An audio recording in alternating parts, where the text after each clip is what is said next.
This is the One Piece Podcast, episode 456 for the week of Monday, February 13th, 2017. My name is Zach. And my name is Ed. And on today's show, we have very special guest translator for One Piece in Weekly Shonen Jump. We have Stephen Paul with us. How is it going, Stephen? Pretty good. That sounds pretty good. I'm not in the flood zone for that dam, so it's great. Life is good. Isn't that like 8 hours away? It's like 12 probably. You have some very low threshold. Sacramento. We also have, joining us again, YouTube sensation, Roger's Base with us. How's it going, Roger? Going pretty good. I have been building a new entertainment center for my apartment, and in the background while I was building it, I was playing One Piece episodes on Crunchyroll.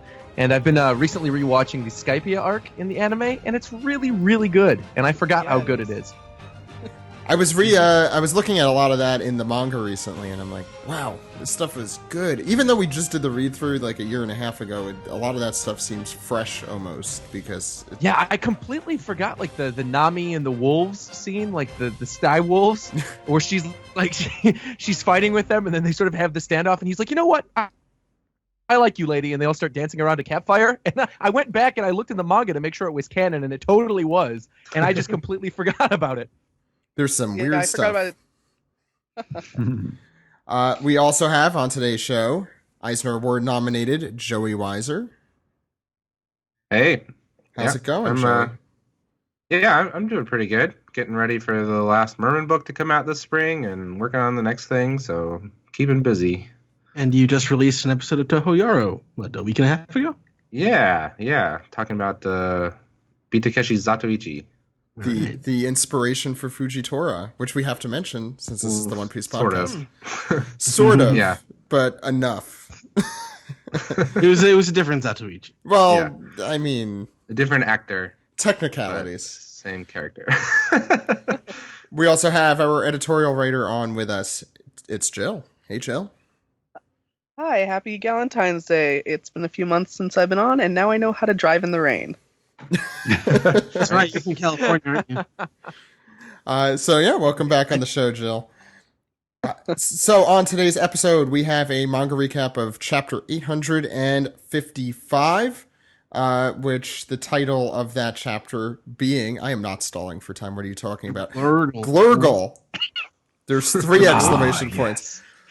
I was looking forward to hearing you. I was forcing you to say this title out loud. I was so excited for that.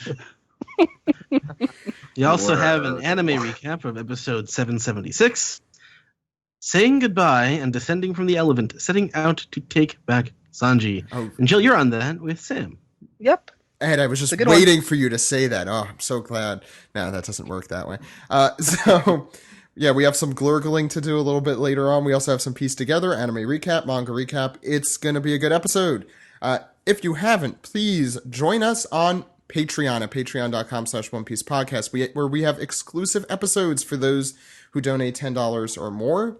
And for those who subscribe for $3 or more, you get access to our entire library. That is now 456 episodes as we speak at this moment. Plus, wow. It's not just 456 episodes. It's also all our specials, our, other episodes that I'm not mentioning. So you could... probably all those episodes of the One Piece, logbook? The logbook. Those are probably... I don't think those are in there, but... They might be. I was listening to old episodes from like 2010 a few weeks ago. I was watching season 8 DVDs, and we were hinting at what would eventually become the logbook. I'm like, oh man, we have so many things that we've tried out on this show. Yeah, but that ended up becoming the One Piece read through, which is available for everyone. You don't have to pay for that. That's available anywhere for anyone. That was a much better idea than we originally came up with. Yes, and we did it, and we finished it. Or as far as you can finish something in One Piece, because it goes on forever and ever. So, we have a show to get into, so why don't we do that? Okay.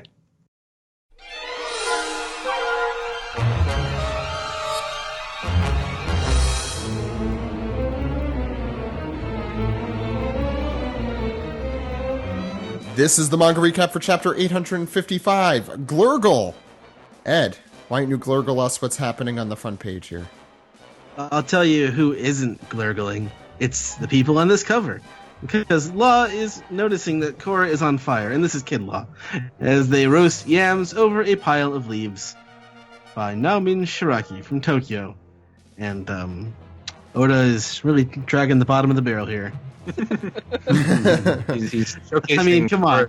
and heart by showing that he's giving the dog some potatoes.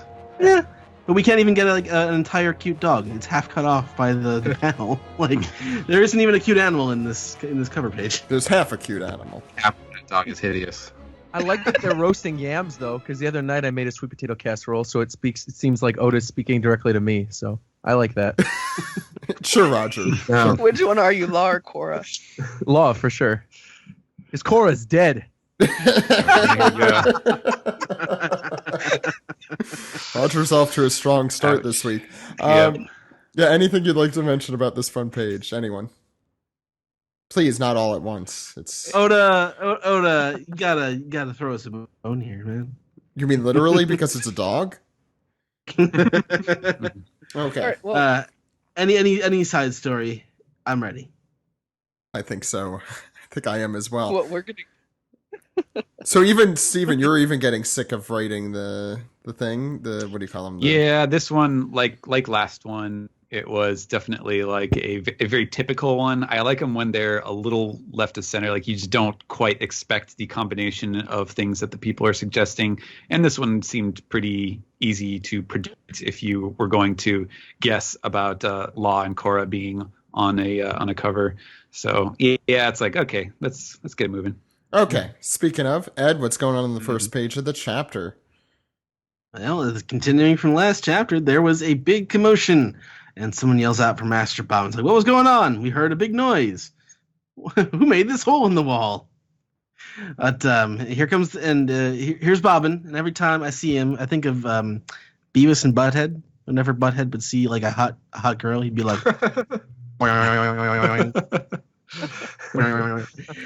anyway. Now I kind of think of that celestial dragon from Film Gold. Oh, I know. yeah. Oh, That's what I thought of immediately when I first saw him.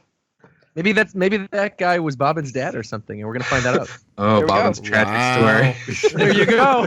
I can't believe Bobbin used to be a celestial dragon. Guys. Oh man. Well, he is ugly, so. Mhm. But we find out that he is the Big Mom Pirates. He's a fighter and a bishop. He's Bobbin the Disposer. His bounty is 105.5 million berries. So I feel like that was a typo. I feel like it was supposed to be 155. It just seems like a very arbitrary decimal there.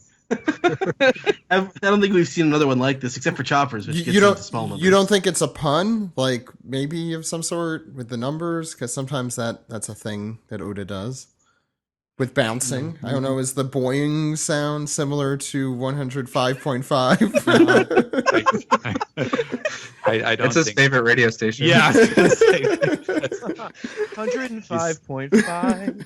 FM. he's the morning shock jockey. On 5.5. Look at Bobbin in the morning. Strong start I this talk week. like this in the morning. Pound of cocaine. Maybe that's actually what his devil fruit power is. It's some sort of like radio transmission thing instead of what it actually looks like, which is putting people to sleep. Yeah, I mean, he does kind of look like he's broadcasting there. Because like the concerned underling shows up. It's like, oh, Master Bob.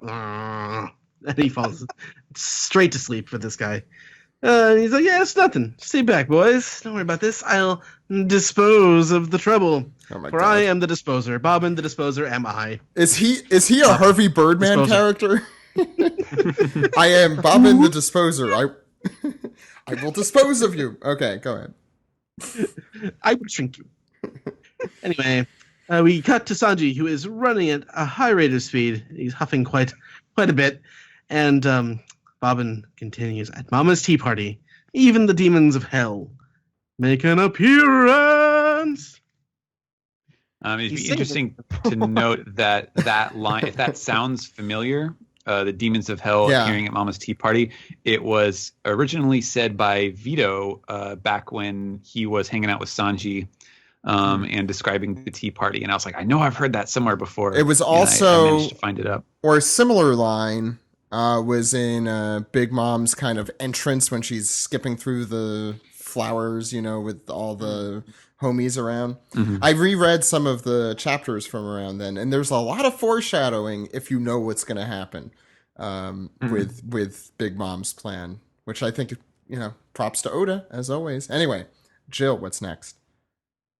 All right, and then we cut next to the mirror world, where we've got Jinbei, Pedro, Carrot, Nami, Chopper, Brule, and of course Diesel somewhere.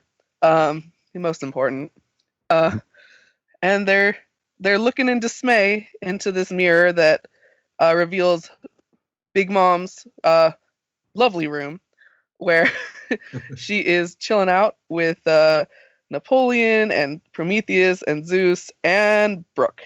Brooke is her new cuddle toy, probably gonna be her next husband. They're just snoozing away, which is a problem because they're trying to get Brooke, and he's literally in the clutches of an emperor.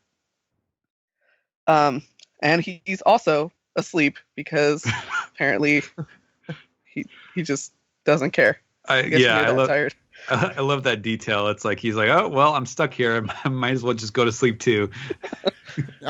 What's also I like that this is kind of a Brooke trait, because it reminded me of the Shabuddy stuff when Chopper's panicking and Brooke's like, why worry? Why panic? And they're just sitting there drinking, and then he gets beat up later for Who is being he? so. Bobby McFerrin? What is this? Go ahead, Jill. I love Big Mom's nightgown and wizard nightcap. I love that you mentioned that. I love the hat. Yeah. My next cosplay. All right, and pardon me because I have a bit of a cough, but I have to do Brule's voice. Wee! Mama would never willingly let go of such a strange bone creature. But don't worry, I can make it so she loosens her grip. Mama, it's me, Brule! And then they shut her up because she is a terrifying witch who needs to shut up. Love Chopper's reaction to that. He's like, "What are you doing?" Ah! I love that he thinks she's just gonna help him out for no reason. He's like, maybe she's gonna help. But no, she didn't. Joey, what's next? No, so then we see her and Diesel gagged with and bound and struggling, as the rest of our crew looks out the mirror and they're like, oh man, I hope she didn't wake up. And then Chopper is shocked to see the terrifying, perfectly circular eyes of Big Mom staring straight at them. And he's terrified. She spotted us, but what's this? Oh, it's just a fly flying through. Oh, what a relief. And then Big Mom's hand comes crashing down on the ground, and parts of her floor flying up in the air. That's going to be a big repair job that's going to need to be done in the morning, I guess. And even this wakes up Brooke for a second, but he's relieved. It's just a fly. Which I love that he's getting in on the stupidness himself. And then this startles Prometheus, Zeus, and Napoleon. And I thought for a second that this was going to be them maybe noticing that there were people in the mirror or something. But no, as Napoleon swings out a sword from his hat, his body, they all attack the spot where the fly is and go back to sleep as Chopper is left crying. And then we end with this awesome sort of Thriller Bark-esque panel, lots of shading of everyone being totally terrified. How are they supposed to save him now? I love that panel. Jinbei looks pretty okay. Because everybody else is freaking out. It's like, all right. Jinbei's expression barely changes in the entire chapter. Which says something. I'm curious where Napoleon got the sword, too. He is. I think he's like a transforming. He's a sorting hat. He's a switch. Or is he just... a sorting hat. Okay. God. Okay. 10 points to you. 10 points to Ed Fuldor. Okay. Where the hell are we? Roger. Yeah, so we're on we just get I'm sorry. I heard Edfuldor or whatever the hell you just said, and I was like thrown back. So Sanji's running through the street. We get a little flash to him, and there's a dog who's trying to get the bento box, and he's like, "Stop! That's not your food." And then that's all we see. And then we cut back to the mirror world. Roger, You can I think interrupt That's you? the same. Oh yeah, Is go that ahead. the same dog? As The the same dog? Yeah, from his flashback. From his as a flashback. kid. no, Only but he's one grown was up in now. Germa. I guess he could have Do you just. think it's literally the same dog? Hey, Germa's attached to Whole Cake Island That's true. right now. That's true. That's true. A dog. It's like Homeward Bound. The dog's just been following him his entire life. To get that The smell of basket. food. Sanji bound. Yeah, but dude, there's like cake everywhere. That dog should be. Yeah, why Yeah, is he going after the basket? After There's the a bento hamburger. box. There's a yeah, hamburger that's right. in there. There's Come meat on. in there. Yeah, as long as he doesn't eat too much chocolate, I guess. Yeah. Oh He would die on yeah. Whole Cake Island. Oh no, he would How are die on any animals Choco alive? Island. That's Choco Island. Whole Cake Island has a mixture of things. There's probably love- chocolate there. Anyway, I love that Roger. we're breaking down the chemistry of Whole Cake Island. Could be a chocolate Baking cake. is a who knows? science. Roger, welcome Yeah. to the One Piece podcast. No, I love This it. It's one great. panel of a dog eating a bento box is going to unlock all the secrets. That's the One Piece. The One Piece is a dog eating a bento box. So we cut back to the mirror world, and they have now devised a plan to get Brooke back. So they took a body from the castle's execution grounds and some seaweed from the kitchen to make the afro, and they made a decoy Brooke. And now, if only they could switch him out properly, she won't even realize that we've taken Brooke away. And then in tiny letters, I think. So we've I love the detail that he made the skull look different. It still has a crack on at the top of it, but it's like fat and wide. I kinda- also love, like, at first when I read this, I'm like, it can't be that easy to make a copy, and then I'm like, wait, he's just a skeleton. It is exactly that easy to right. You literally just put hair on it, and then you got Brooke. or That's it. seaweed, whatever Or you'd like. seaweed, yeah. So then we finally get the first attempt of this group trying to get Brooke back. And first they send in Chopper. And Jinbei says, if we place Brûlée on the mirror as a conduit, then we can come and go through it freely. And she's like, oh, I'll get you. And then she just sits there in the mirror. And then we got Carrot going, okay, here goes. Be careful, Chobro. And he's sneaking off, cute little Chopper. He's got the Brooke decoy behind him, and sneak, and then suddenly, achoo! And he does a little Chopper sneeze, and then suddenly, bam! Right on the table, poosh! Breaks the floor. Big Mom's palm slams down. Chopper goes flying. He's crying. There's the decoy skull still hanging from his back, and everyone goes, "You idiot!" Well acted. I like now it, Chopper's Roger. dead. That's it. Yep. Jinbei he's got one piece of sweat. Yeah, this is moving him a little bit. Yeah, that's Jinbei's seen some shit. complete panic by Jinbei standards. Yeah. Now, attempt number 2. Steven, take it away. Attempt number 2. Don't worry, Carrot's got it, and we see her leaping nimbly up onto Big Mom's sleeping form, and she's right there, ready to wake Brooke up, and then she literally gets bounced out by Big Mom's enormous sleep bubble.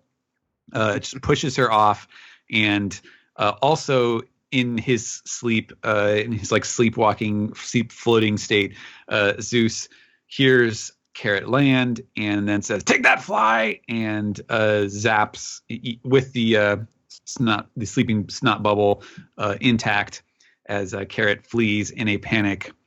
So much for that. And attempt number 3 is Pedro. And it's not even his fault. He didn't even do anything wrong.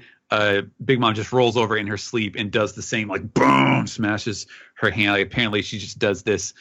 She's got a very violent sleeping style. She dreams of wedding cake. Yes, that's right. I was gonna point out too. The first time I saw that panel with the sleeping Zeus in the sky, it looked like his snot bubble had a face on it. Like there's like a little smiley face and then a nose. And I thought Yeah. like the homie, whenever a homie blows its nose, like the snot bubble becomes another little homie. It was weird. it's a snot homie. Everyone That's right. knows about those. Keep going. Yeah, but this is going to be their chance because by rolling over it now, Brooke is loose from Big Mom's hand, and now it is Nami's turn. So she takes the skeleton bag and hauls it over her back, and she rushes over to Brooke and pats him to wake him up. and she's like, Brooke, wake up. We're here to save you, Brooke. And she's whispering, Brooke, it's me. And he looks over her shoulder to see this staring skull face, and he just screams, ghost! And it's a Nami, ghost of course, pirate. No, pirate ghost. Yes, Dean Venture is screaming, but yes, Nami was not expecting this reaction, and that alerts Big Mom to the obnoxious little fly is screaming about ghosts now, and so she grabs Prometheus by the cheek. And Jinbei apparently recognizes that there's some danger here. What is that? Joey, what's the danger? It is the heavenly fire. She slams Prometheus down, and Jinbei just barely jumps out of the way with everybody in his hands, including real Brooke and fake Brooke flying in the debris. But they jump through the mirror and roll into the mirror world, and leaving the fake Brooke behind in the smoldering ashes of the poor floor that's been getting quite a beating tonight. And so then we switch to outside Sweet City, and we've got the syrup rain coming down on Sanji as he's looking through the chess peacekeepers that have been felled by Luffy in their battle. And he's reflecting back on when he heard them saying that it looks like they were heading out to find and vanquish Straw Hat. And as he walks through, he looks around and thinks it seems like a hell of a battle. And he thinks back on the guy saying, like, it says here that the Straw Hats had been Straw Hat and Nami had been apprehended, and he's like, but you said that you'd be waiting here for me. And he's looking through all the piles of bodies. And then he picks up a guy that looks kind of like Luffy, but no, and is looking around distressed that maybe Luffy in fact isn't here.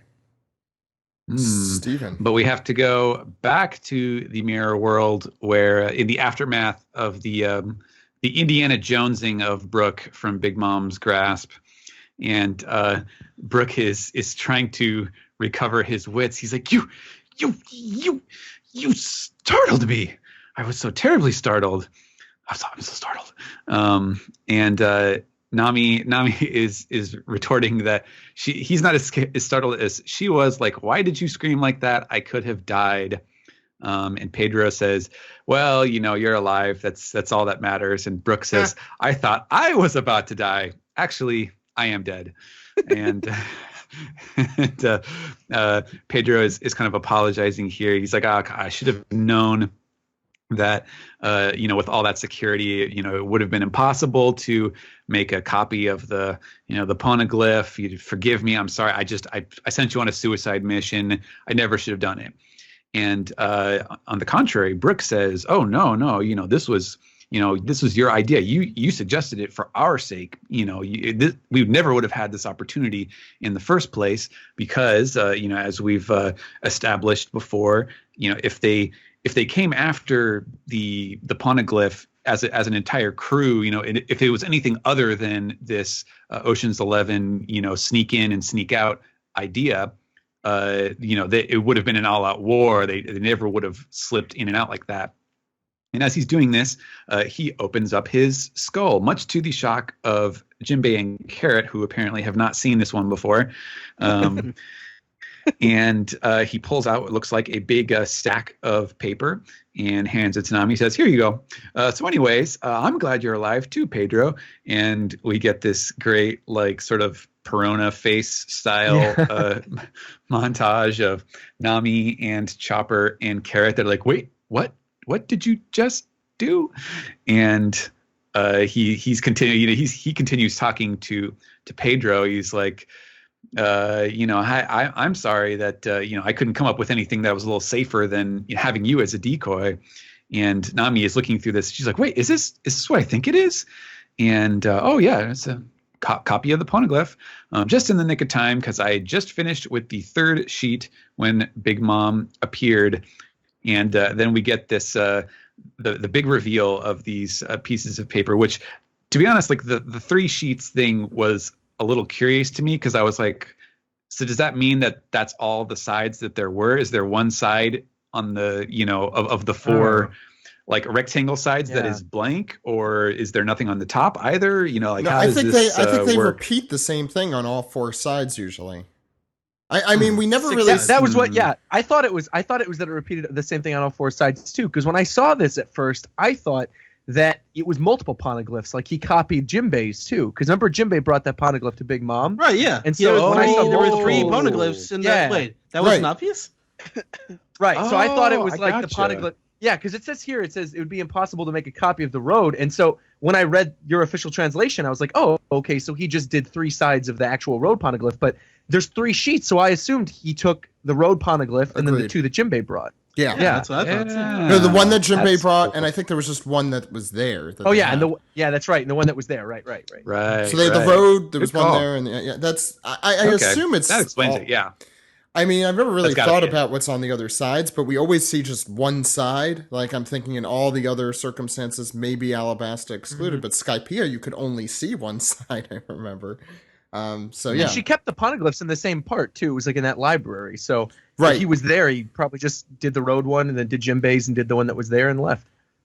we'll probably find out a little bit Yeah. more about that at probably in Wano. Yeah. Sorry, I may have missed it, but did you guys mention that you guys totally called him keeping it in his skull? We have not said Yep. that, but we Oh should yeah, be. of course. We Yeah. should be like dancing about that at the moment, right? Who Was that- For was more that- One Piece theories that you want to come correct, be sure to subscribe to Rogers Base on YouTube, where you'll get One Piece theories every week, most of which come true. Or Some the of One which Piece might be that podcast. Bellamy and Killer. I was just gonna say, or you'll get wrong ones, like Bellamy and Killer being the Vince Smoke brothers. So stay tuned. But their hair is so Oh. similar.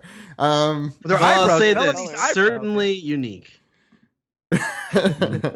Yeah, but I think I don't know how widely called this was in the community, but I feel like this was kind of one of those more obvious, like where else he probably did it, right? Right. Like, Sure, for Yeah. sure. yeah. Right, because he didn't say he would have mentioned like, oh no, she got me before I could copy it, in an internal monologue or something like that, if that had been the case. So He did say something along the lines with "This is so humiliating," but I mean, it also just was very humiliating.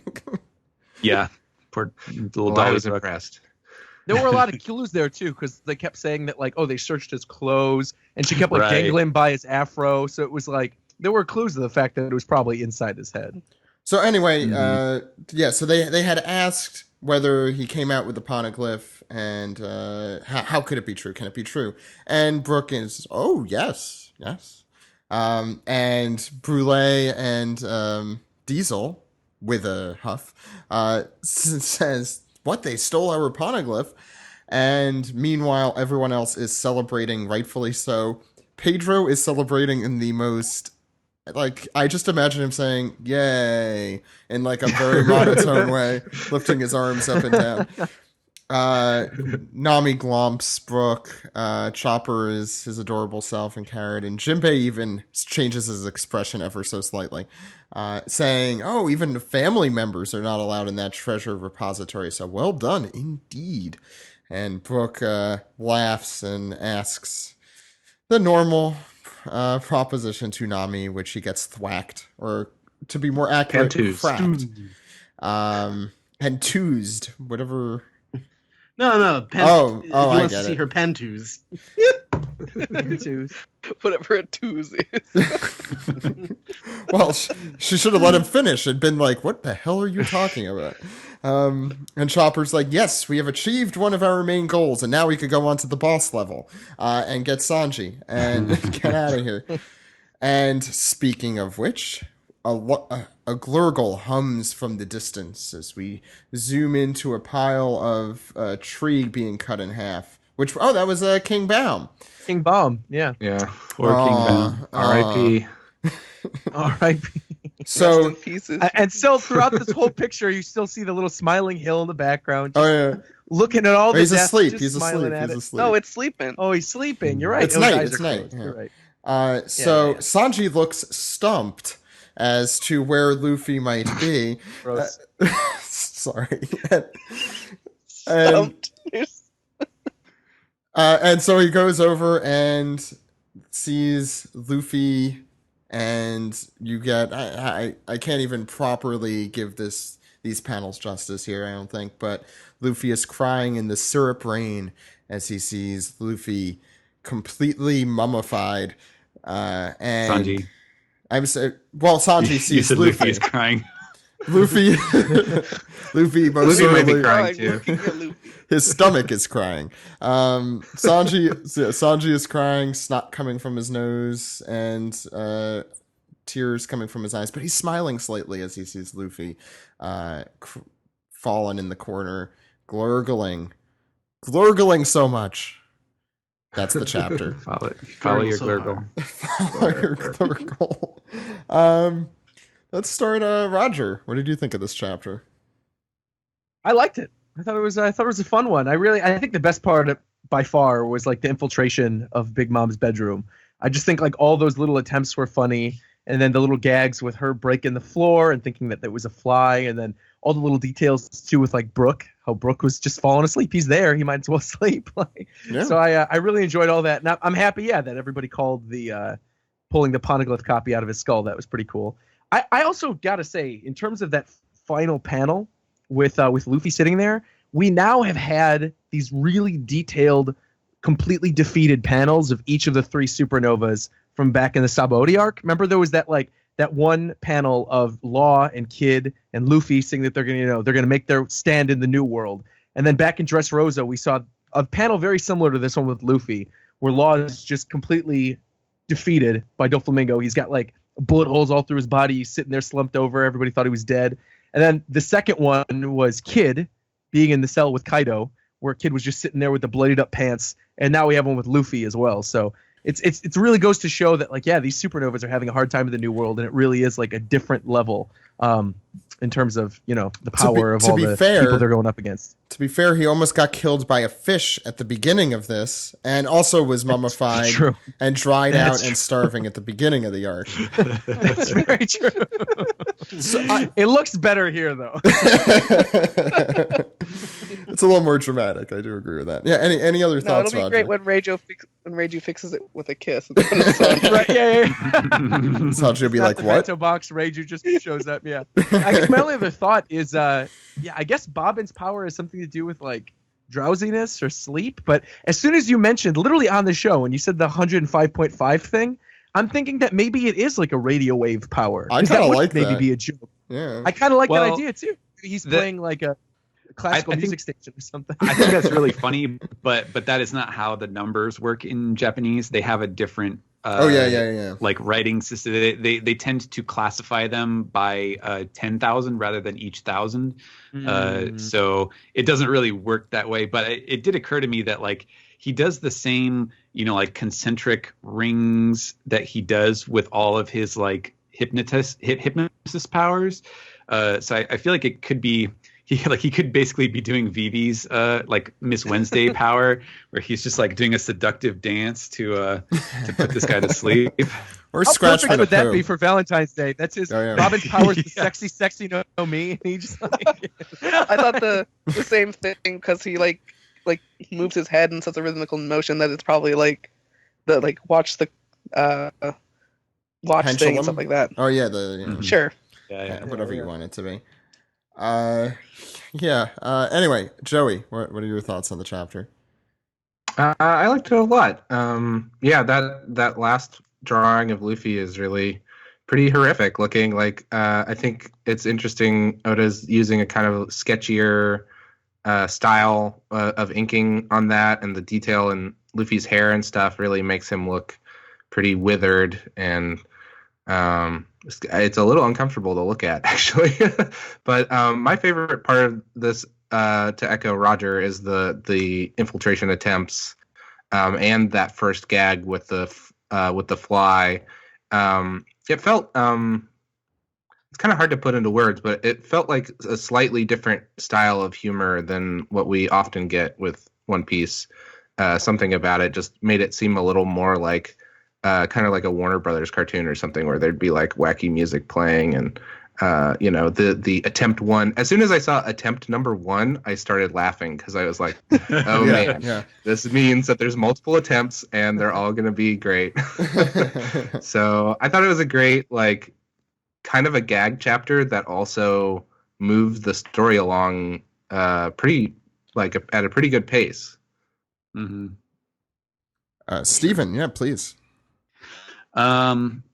Let's see. I would like to talk about, because I know some people were discussing this too, like on Twitter today, is not even the last panel of the chapter, but the second to last one of the expression on Sanji's face when he finally sees Luffy. It's a really, I'm not going to say it's ambiguous. Like you can kind of tell what it is that's going through Sanji's head when he sees Luffy, but it's a really complex depiction of emotion that we don't often get with One Piece. Not because like Oda isn't capable of it, but I think it's just something that he tends to be a little more straightforward with his emotional depictions.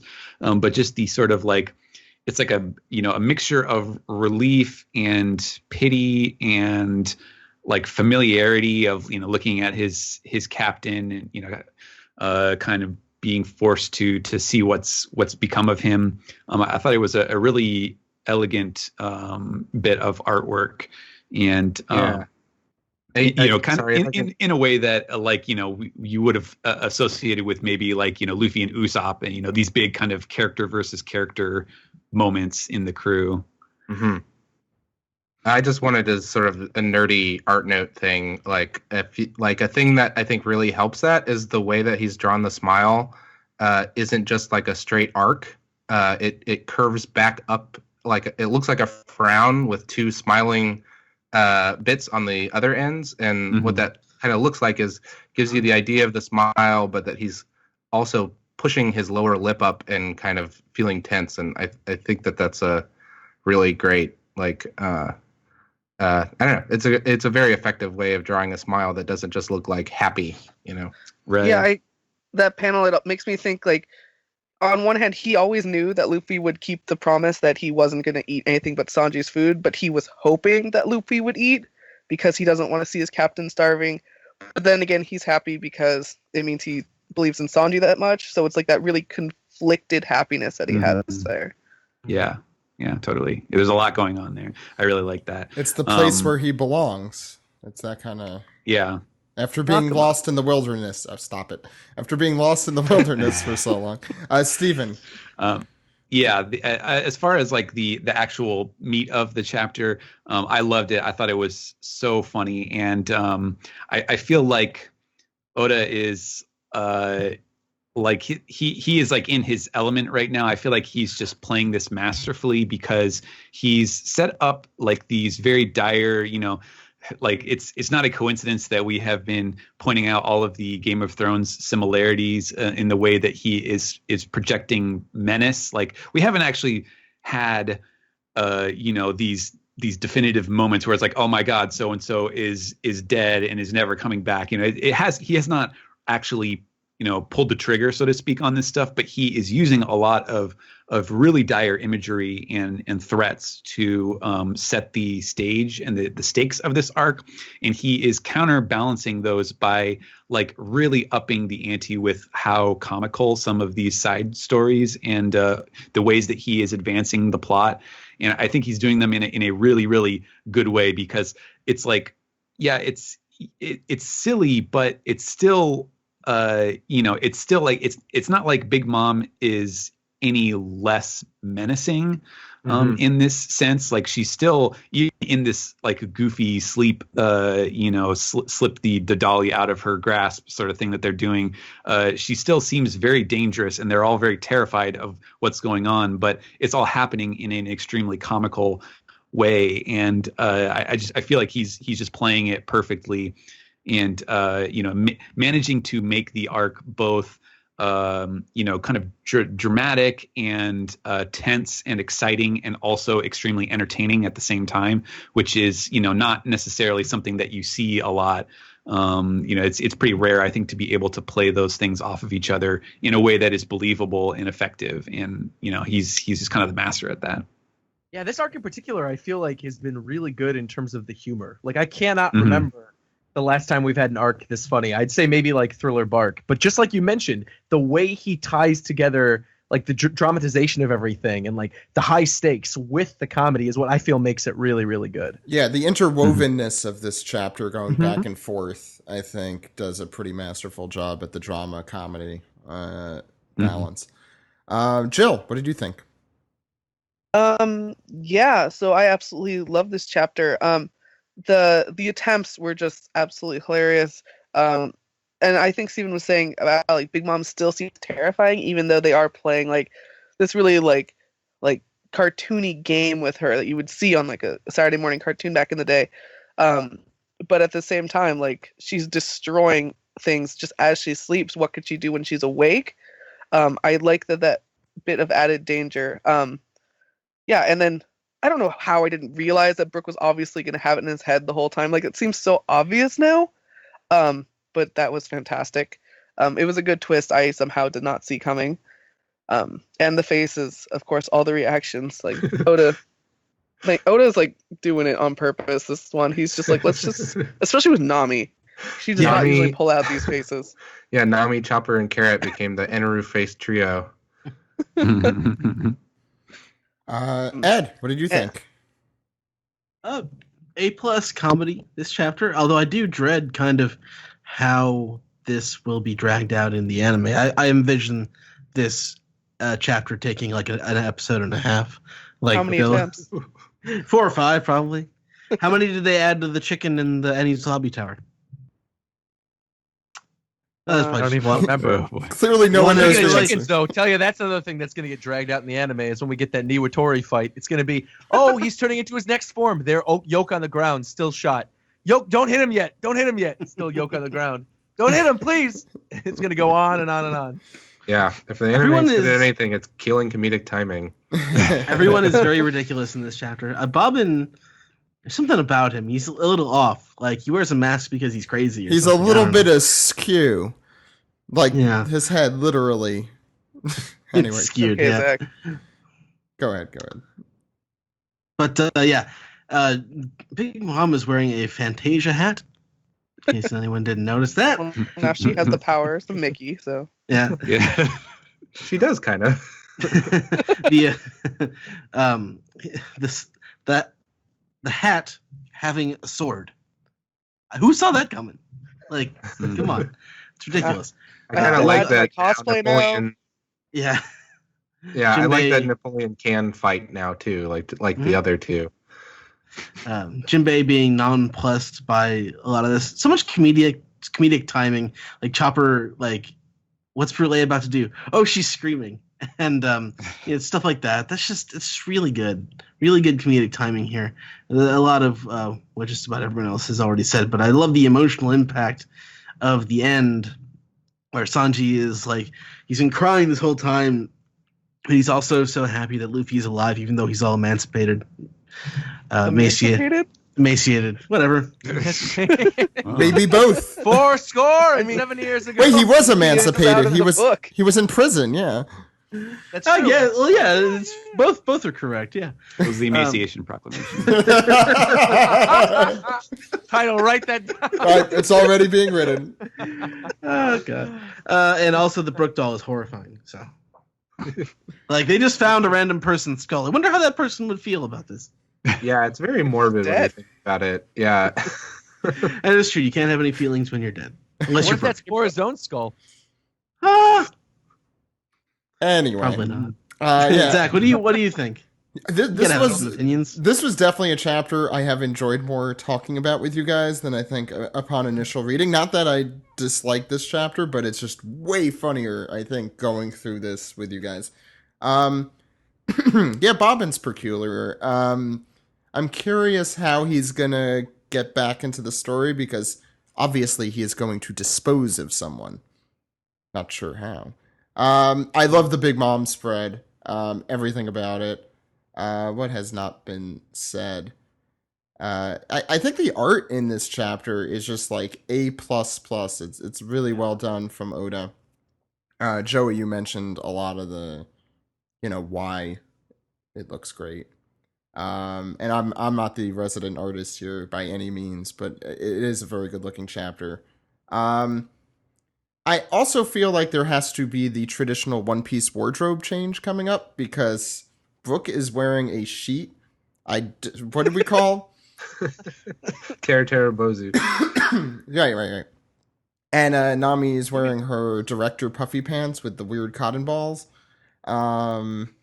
Luffy isn't like everything's burnt up. Sanji is still in his royal garb. I feel like we're gonna get that like Film Zed like Gucci outfit, change or whatever the hell they were wearing in that movie. Yeah, they're going to a wedding. They got to put on their best. Oh, Exactly. I would That kill. Armani sponsorship? Oh yeah. Pull out the golden lighter. Also, we're in the middle of the night here. I could assume by the fact that Big Mom is asleep with her wizard hat, which I again will say is fantastic. So I assume the next day will be starting in the next few chapters. There are only 2 pieces missing in the puzzle. I mean, Greg had predicted everyone's meeting in Mirror World, and that seems to be happening. I don't know if Sanji and Luffy will be included in that, and how, and what's going to happen with the 2 of them next. But I'm very curious.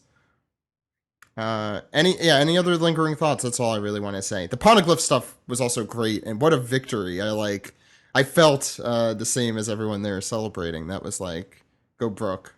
Brooke, definitely the star of this chapter, I think.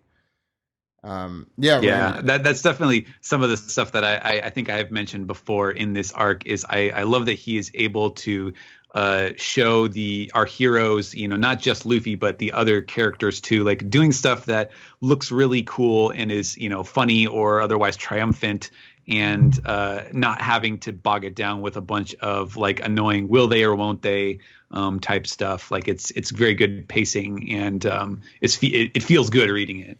I mean, I'm going to say, in retrospect, up to this point at least, or maybe it's just coming off of this chapter, I feel like I've enjoyed Brooke's growth as a character and been saying this forever. No, and his fights more than even Sanji in this arc, because I think We've been saying that Brooke needs the development. this arc is what we're saying. Oh no, he does. He certainly does. But Sanji kind of did too, because he had been unveloped so much, or whatever, regressed so much. Developed. I feel like though, just like you mentioned of the groups that sort of split up at the beginning of this arc, I feel like the ones who accomplished the most were definitely Brooke and Pedro. Yeah, everyone else that was kinda, a good. Yeah. Yeah. Although Chopper, even Pedro taking on Chopper too, kind of, with the Mirror World stuff, sure.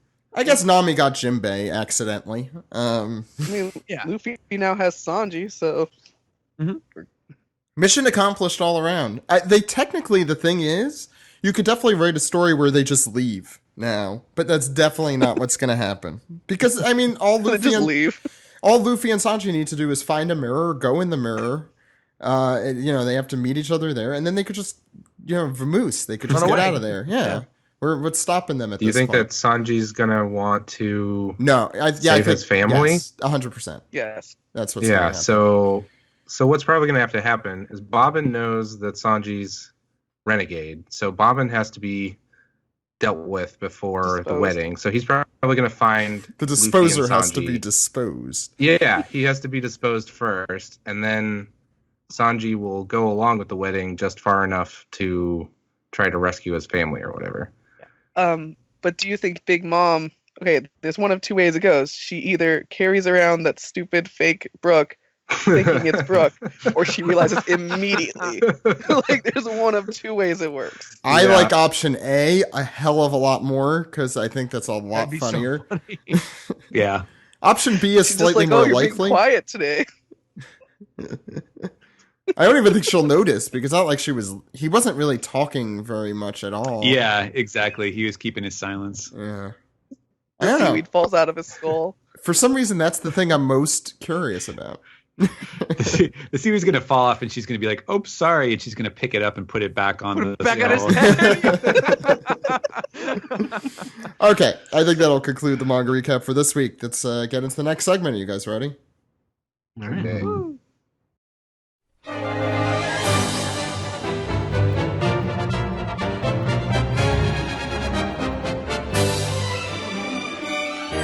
This is the anime recap for episode 776, Saying Goodbye and Descending from the Elephant, setting out to take back Sanji. I'm your host Sam, and today with us we have Jill. Hello, Sam Garchu. Got you!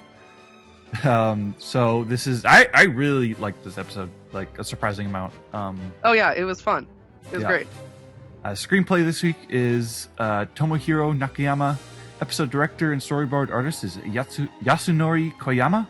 And animation director is Masayuki Takagi. And the title card begins at a clean 5 minutes and 28 seconds, so it's not doing too bad. There was like a 7-minute one recently, so it's just like, ooh. Yeah. I did a marathon, just a couple episodes, and I was watching it, and I was like, oh god, some of these. So yeah, this episode begins with we see the minx finishing up the patchwork on Zunesh's leg.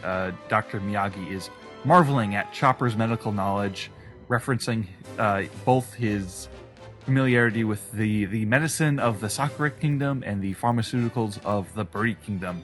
And he specifically says the newly named Sakura Kingdom, or whatever he said. Yeah. There's a Yeah. small conversation about how much of a pain in the ass it would be to change the bandages, but it's a thing that they got to do, obviously, because you got to check on the wound every now and then. I always get a little choked up when people like it's when they treat Animal Chopper as stuff, like or no, not just when it's like when Chopper is referred to as like an amazing doctor, Yeah. because he is. It's just normally when we see him treating the crew, it's always like, oh, wounds and bandages and stuff. We never see like him usually interact with other doctors and be like, Right. oh my god, which is something I kind of wish we'd gotten with Law. True, yeah. That would have been great. Remember that being a Chopper thing back in Alabasta, and I don't know when else. There was also with like Caesar, but that was more Chopper getting angry. True, yeah. and So through the there's continued scene with Dr. Miyagi, the goat doctor, not to get mixed up with Mr. Miyagi from the Karate Kid. He's talking about how he would love to be able to ask Zunesha some questions one day, like where is he heading? Why is he? What crime did he commit all those years ago? I Yeah. Sorry, I particularly liked that scene. I thought it was done really well. It was just like a good amount of background music where it wasn't overpowering. Even if like when we're just going right into the elephant's eye. And also I was watching with my brother, and he doesn't know a ton about One Piece. He just watches with me every so often. Right. But he like was asking a lot of questions because he was really. It made him interested because he was like, "Where is the elephant even going?" And I had to explain to him, "We just don't know," and like little details and stuff. So I think it's really good that that's a hook in it, even for people who don't know a ton about it. Yeah, exactly. So we head back. The camera brings us back up to the top of the elephant, where Momonosuke is he's equally concerned about the elephant and what his relationship and what the Kozuki clan's relationship is with this elephant. He doesn't even really. He would actually prefer to stay on Zo for a while instead of going straight to Wano. But obviously, there's a mission at hand, and they decide to split it up in a specific way. Kinemon has his own Viver card, for practical use. But the teams get split up like so.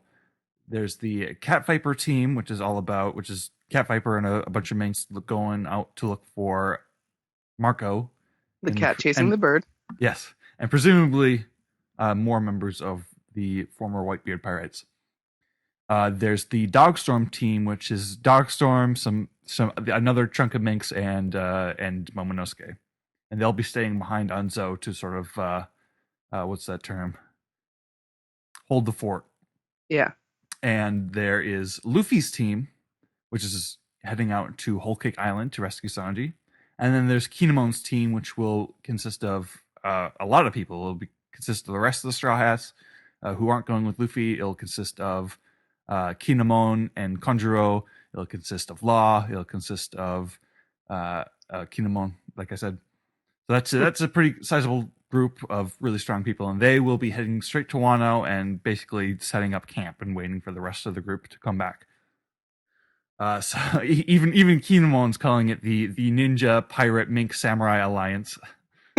So, Yeah, that's a. for some bit of reason, a they got to mouthful. split Ninja and Samurai into two separate parts of the name.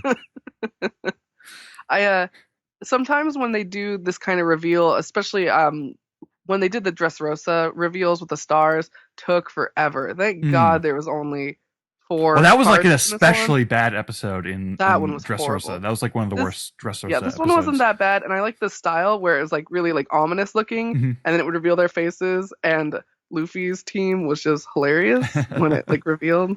So I like the style they did that. It was fine. So their goal is Kaido and the Shogun. There's also a brief conversation about transponder snails or Denden Mushis, where Kinemon's trying to explain what the transponder snail is to the others. Like, it's about this big. I saw other people using it to talk. I don't know what the deal is there. And the Minks are like, well, we know about that, but we don't really use them ourselves. And Robin mentions that, I saw some wild ones out in the forest. And Frankie apparently can just turn them into the phone versions. He can just like create the mechanical parts that allows you to use them as phones. Yeah, I have a lot of questions about that, and Yeah? I'm 90% sure we're never gonna get answers. Well, what are your questions? Because I know Oda's answered some of them in SBSs. Like, I know that the snails communicate telepathically. I know that Right. bit. I don't know what Frankie has to do to the snails to make them like become receivers that can talk without and then you can take them out and the snails are fine, which is weird because it looks like it's a permanent addition to a snail. We saw Sanji at least once. We saw Sanji like break a snail's, or it looked like he was killing the snail, but he was really just breaking the mechanical part. Yeah, I Um, don't know. It's interesting. So Luffy has made his way through the forest to the hut where quote unquote Lion Viper was being treated. And the place is completely toppled down because of the shaking that Zanisha was going through during Jack's attack. And Luffy's freaking out. He's like, "Oh no, the house collapsed!" But underneath the rubble is a turtle shell. We, the audience, already know what this is about. We know that Peckham's, the lion mink who belongs to Big Mom's crew, has the turtle fruit or whatever it's going to end up being called. I don't know if it was given a name yet. But... Yeah, it was Kame, so turtle. yeah. So he's got the turtle fruit. Luffy's calling him Turtle Viper now.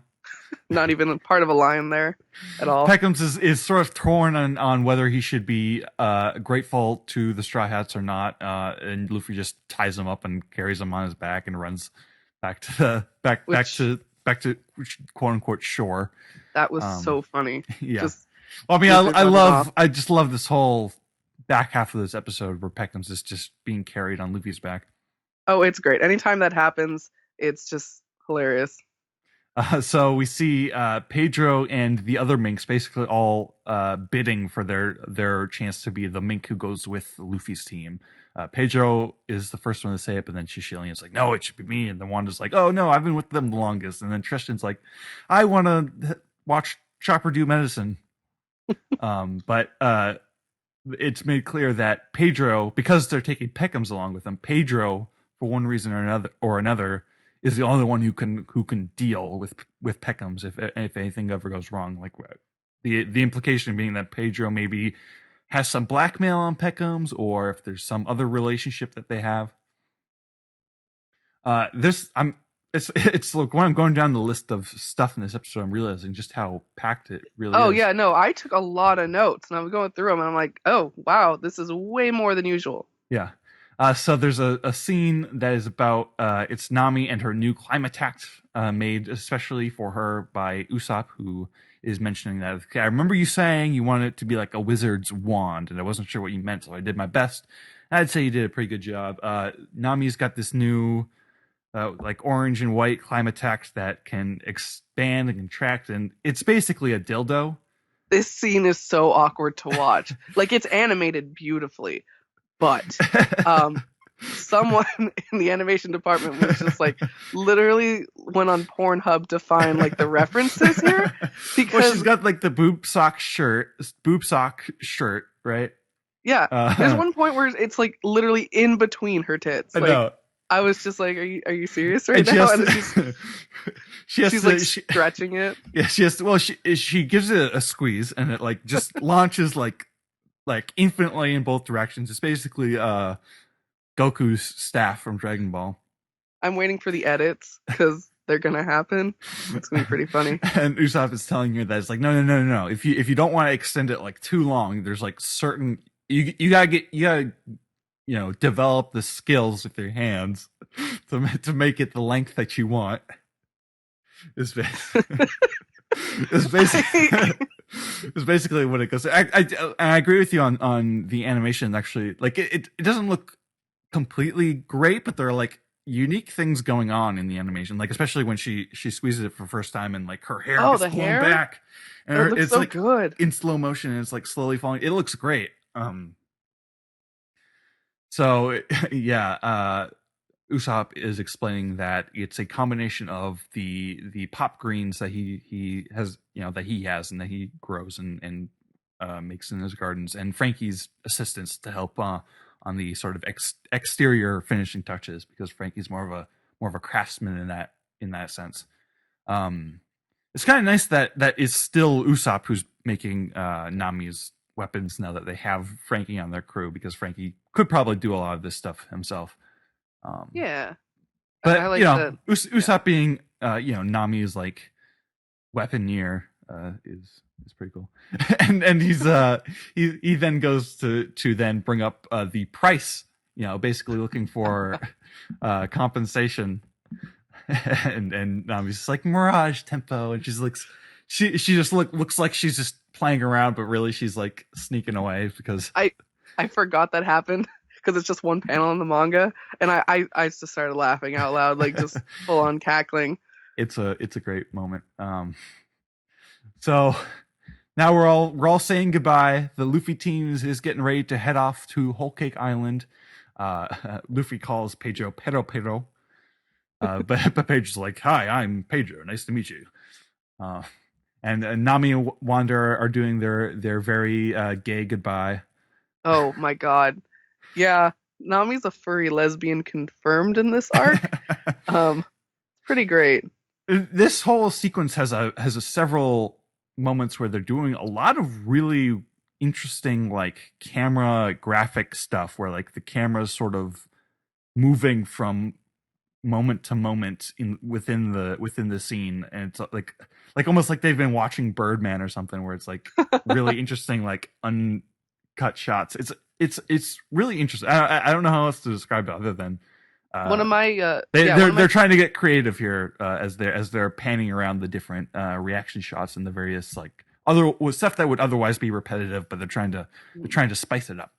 I was really impressed by the transition from like Chopper having the hard eyes over to a whole different conversation about Sanji. Yeah, that's a great example of it, because Milky the reindeer is saying goodbye. Her name's Milky. Is saying goodbye to Chopper, and Chopper's got the hard eyes, and basically it's a thought bubble of Sanji doing his Melorine thing, and it's like Chopper has. I wrote in my notes, Chopper has Sanji feelings, but it transitions like smoothly and like uncut into a conversation about Zoro talking about how devious Sanji is and how he's probably excited to be getting married. It's like, remember, we know this guy, we know what he's like. Yeah, and Usopp has a little fourth wall break where he stares directly into the camera. It's like, that's probably gonna happen. So they're all saying their goodbyes. There's more traveling camera stuff. Kanjuro is like getting his paintbrush ready. He's like, I can help you down if you want. If we're remembering Ryunosuke from the beginning of the arc, and Luffy's just like, nah, we're good. He wraps his arms around them and he jumps off. And the timing on this scene is impeccable. Like the just how casually he jumps off, and it's just like this perfect reminder of how much Luffy is just living on a different planet from everyone else. Like he doesn't consider other people's feelings at all. And it just comes so easy for him to just grab them and jump off. I have no idea how they don't expect this to happen. Right. I mean, I get Pedro and Pecons, sure, be all shocked you want, other things fine. But how the hell does the crew not expect this to happen? You're standing with Luffy in the middle on a giant jump. This is not the first time this has happened. Even if you expect him to do it, it's like it's like he's ready to go before everyone else is. So it's like they're not even expecting him to be ready to just leave right that second. I don't know, just like something about the timing of that is just so It was unreal. great. All the Yeah, reaction it's- shots were perfect, and then the rest of the Straw Hats just like, yeah, this is normal as they watch them go down. the Great. reaction shots are all awesome. And then there's even there's really classic like East Blue music going on as they're falling, and that it's music great. gives me chills. And it's like the camera's like falling down into the clouds, and we're just hearing the narrator talking like, and now they begin their next adventure, blah blah blah. And it's just like this perfect punctuation to what was already like this really hilarious and fun, adventurous way to depart Zoe. And then that connects us to our last scene, which is a little tease where we see our good friend Vivi once again. It's your girl Vivi. It's your girl Vivi, and she looks great. And we're going to be seeing more of her in the next episode. But basically, they're getting ready to head out to the Reverie, which is that's a big deal all on its own. Like it's nice to see Vivi. It's extra exciting to know that this Reverie thing is happening for real. It looks like next episode's gonna be really flashback heavy, but considering we just finished up an arc, it's fine.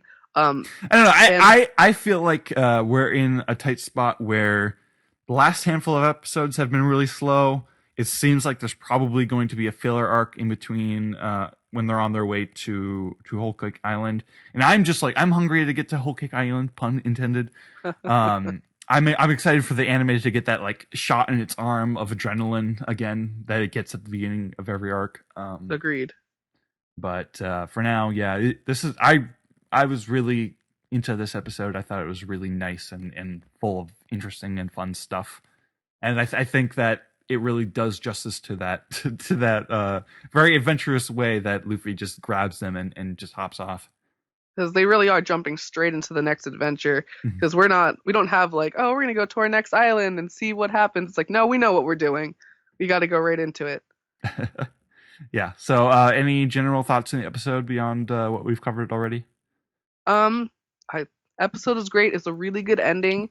Overall, because it was the last episode, though, I thought the arc was fantastic. When it is a shorter arc like this one, the anime doesn't have time to like really like have a lot of flubby moments. Like there was moments here and there that I won't say they weren't bad, but overall it was pretty highly rated. I liked it a lot. Yeah, I liked the arc a lot. I think there were definitely some low points towards the middle, and I think it just slowed down way too much towards the end. Which is just like the way it has to go, considering how close they are to the manga right now. Yeah, I was trying to think about that as I watched. I was talking to my brother. I was like, "Yeah, we're this far behind," and I was like, "Oh God, we're not very far behind." Yeah. So yeah, they teased like last episode a potential filler arc, so expect that to come up soon. But yeah, good episode, good recap. Let's move on to the next segment, shall we? Yep.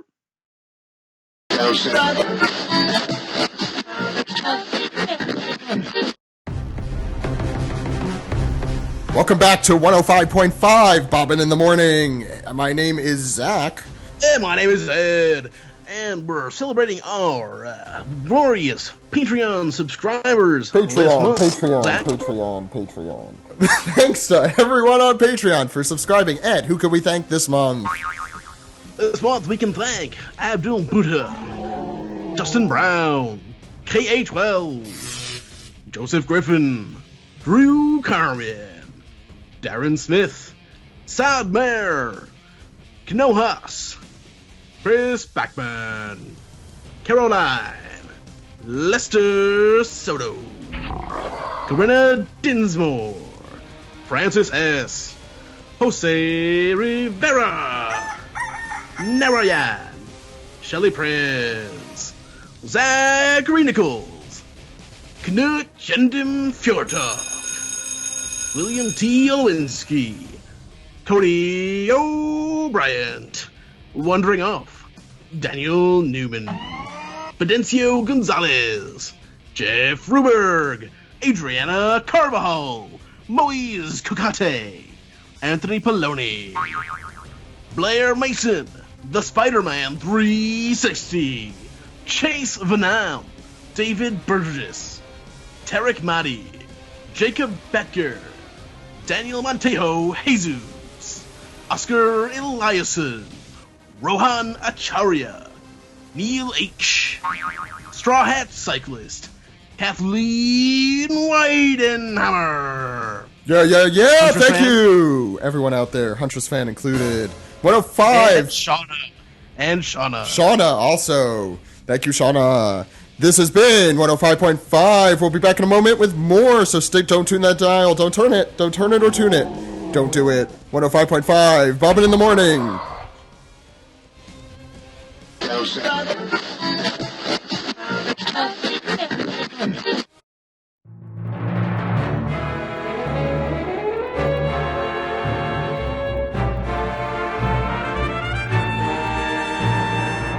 This is your piece of go segment, Bobbin in the morning, 105.5 AM, FM in the radio in the morning. Questions, comments, theories, emails, Reddit, and Twitter. Bobbin in the morning, 105.5. One Piece and more. I think I found myself in the wrong show. Would you like to start? Let's start with the emails. First email comes from Shelly. We have to talk like this now. Quick question.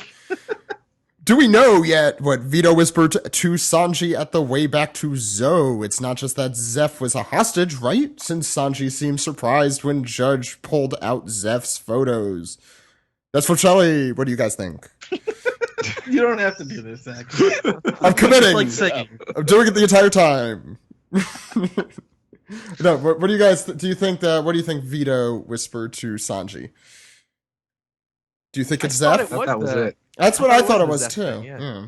Yeah. I don't recall this. Maybe he was saying, hey Sanji, listen, you're also going to want to come with me because pudding's pretty hot. And he goes, all right, I'll be back, guys. That shocked face was like, oh. Now, this was back when they were in Capone on Zoe. Yeah, while they were in Capone. Yeah. Well done. So yes. the question asker was saying that when they pull out the Zeph photo, he seemed shocked again by that. So, But I think he would just be annoyed. I think at that point he's just like, oh shit, that thing again? Ugh. Right? yeah. I don't know. So, do you think that he told him something other than Zeph? I feel like if that was the case, we would have found out about it by now. Yeah. It Yeah. seems kind of late to introduce yet another thing to try to blackmail him. Yeah. No. Let's go to the Putting next the question. kibosh on that. I'm not reading this one in my DJ voice. Also because it made me lose most of my voice. Anyway, Cody said, I've been rereading the Whole Cake Island arc, and it's a little early, first off. But anyway, Cody continues. It's a really strange seeing how on the nose it is. Right from the jump, and that is not a pun, I don't believe, Oda blatantly foreshadows the pudding twist. Having not met him yet, she can only describe Sanji based on his wanted poster. We did mention that on the show back, whatever episode that was. I think it was the one with the chocolate. Where are we? Having not, she knows nothing about him.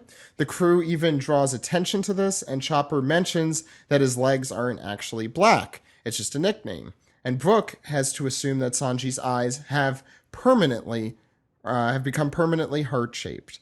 Add in the fact that we all knew that she was hiding a third eye, and it's utterly remarkable that Oda was able to be so upfront with her act. And yet he was able to convince an enormous part of the fan base that she was trustworthy.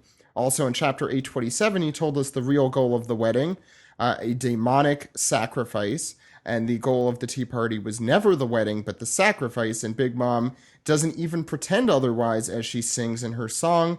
She's only concerned about the cake and the sacrifice. How was he able to put all this right in front of us, and yet most of us missed on it? Thanks for being a consistently amazing podcast. Hopefully no flies bother you in your sleep tonight. So, yeah, I was rereading through this stuff too, and he is right. This is all kind of just spelled out there. There's even this panel with Pudding looking like once Chopper says that, you know, his legs aren't actually black and they start kind of looking like they catch on, she looks like, oh shit. She's like, shit, they're catching on. What do you guys think? If you can, go ahead. I agree. I agree with the general premise. I still do not buy that she was making this up based on this. I feel like she did meet him, but she's just acting. She's playing this part for the Straw Hats and is kind of stringing them along.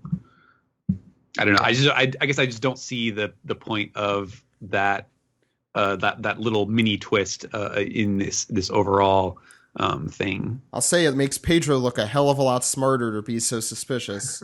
And he had He been was ready to kill her day one. Yeah, he was right away. He had the sword to her throat.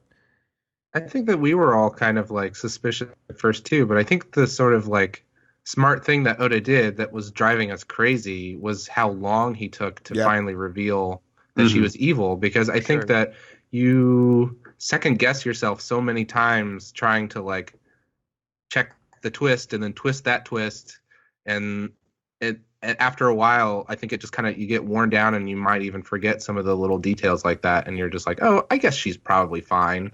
I don't know why I was suspecting her, at the beginning. That was just me being silly, and then sure enough, then Oda pulls the real twist. And I think at that time I had basically kind of forgotten about all my suspicions that I had originally had. That's exactly. I think for a weekly reader, it's especially difficult to keep that kind of perspective, and unless you just go back and read those chapters and think, oh no, maybe not. Any other thoughts?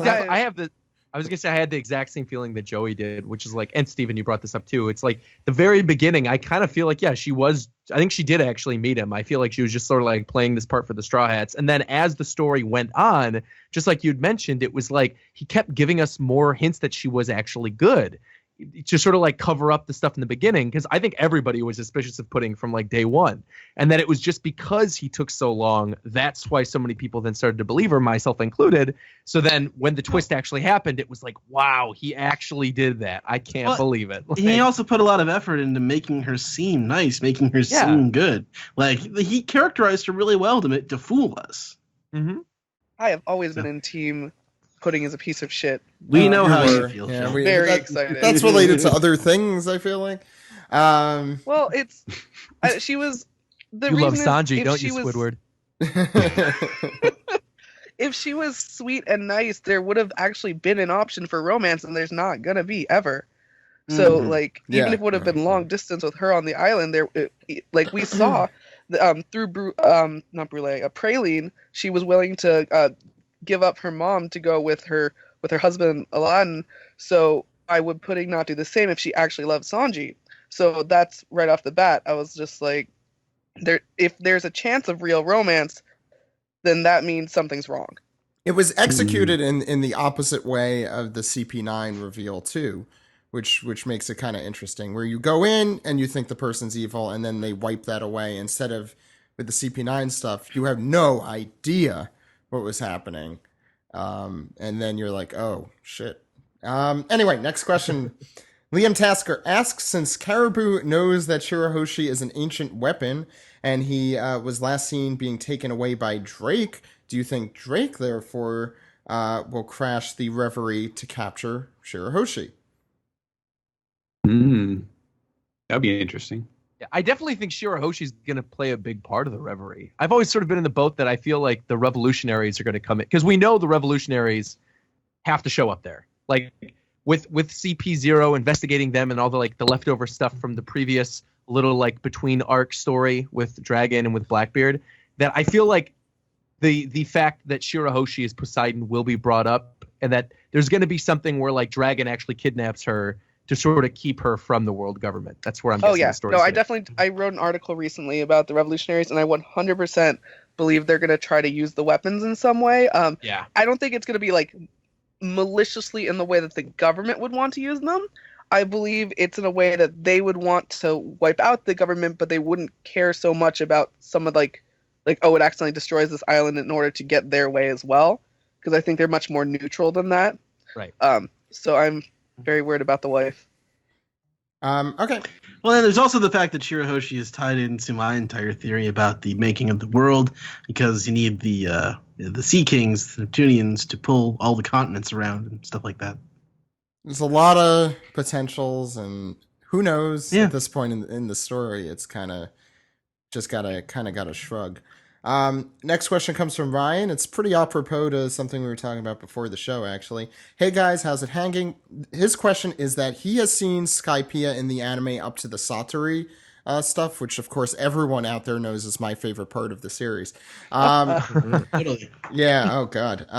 Anyway, he's saying he was wondering what is the best way to go through the Skypiea arc, the manga or the anime? Keep up the good Oh, the work. manga. Roger, aren't you watching Skypiea right now? Yeah, I'm watching it in the background while I'm building an entertainment center, so that's probably the best way to go about it. I feel like it's really enjoyable because I just leave it on, and then every 30 minutes I hear the theme song. I'm like, oh, that's really good, and I hear Bon Voyage, and then Eneru says something cool, and then it's like, oh yeah, 25 people left, 5 people left, and you see all these little fights, and each little episode is like, yeah, Chopper versus Kadatsu, and all these little funny, quirky moments. It's actually really enjoyable that way if you have it on in the background while you're doing other stuff. But if you just want to catch up to Skypiea, I think the best way would be sit down for an afternoon and just read through Skypiea in the manga. Well, I guess the question is... Yeah, go ahead, Jill. For the anime, Skypiea was actually the favorite arc I watched during my entire watch through. I think it's phenomenal in the anime. I'm always going to prefer the manga over the anime. It's how I first read it. It's the more pure form. But if you like the anime and you just like want to watch it, then yeah, definitely watch it. It's great. Mm-hmm. I'll say this for any part in the series. If you want to get through the series, you read the manga. If you want to enjoy, and just like sit there, soak it up for as long as you can, and trust me, there's a lot, I would watch the anime. Like if you just want to live One Piece for as long as you can, the anime is the way to go. I did it for an entire summer, and that was 10 years ago. And you can even pick and choose your arc. If you want to live in the arc and you love Skypiea, then you should watch the anime. Go ahead, Stephen. The way that I usually watch the anime, the collection sets from Funimation is like I will basically put a disc on when I'm doing usually like script revision work, like stuff where okay, I've already done the work, I just have to sort of double check this stuff, and I'll put the DVD in and I'll just put the volume on low, and it's like every 5 minutes or 10 minutes or whatever, look up and then, oh, okay, they're at that part. I remember this part. Oh, yeah, this is a good part. Stuff like that. And otherwise it just sort of trickles on in the background, and you don't necessarily have to sit there with your attention hanging on it at every second of the way. It's a nice way to do it. I don't know if we have any... Oh, Jill, go ahead. I feel like the best way to watch the anime is after obviously because I'm a manga reader, I feel like the best way to watch the anime is like as an addition to the manga, because you still have to pay attention, because unless you understand Japanese or you're watching the dub, but it's also nice to just like have like little additions in the back, like the voice acting adding that extra element or the background music or something, so it adds a little bit to the manga that you might otherwise not get. I mean, I just listen to the soundtrack when I read too, so it's kind of like anyway.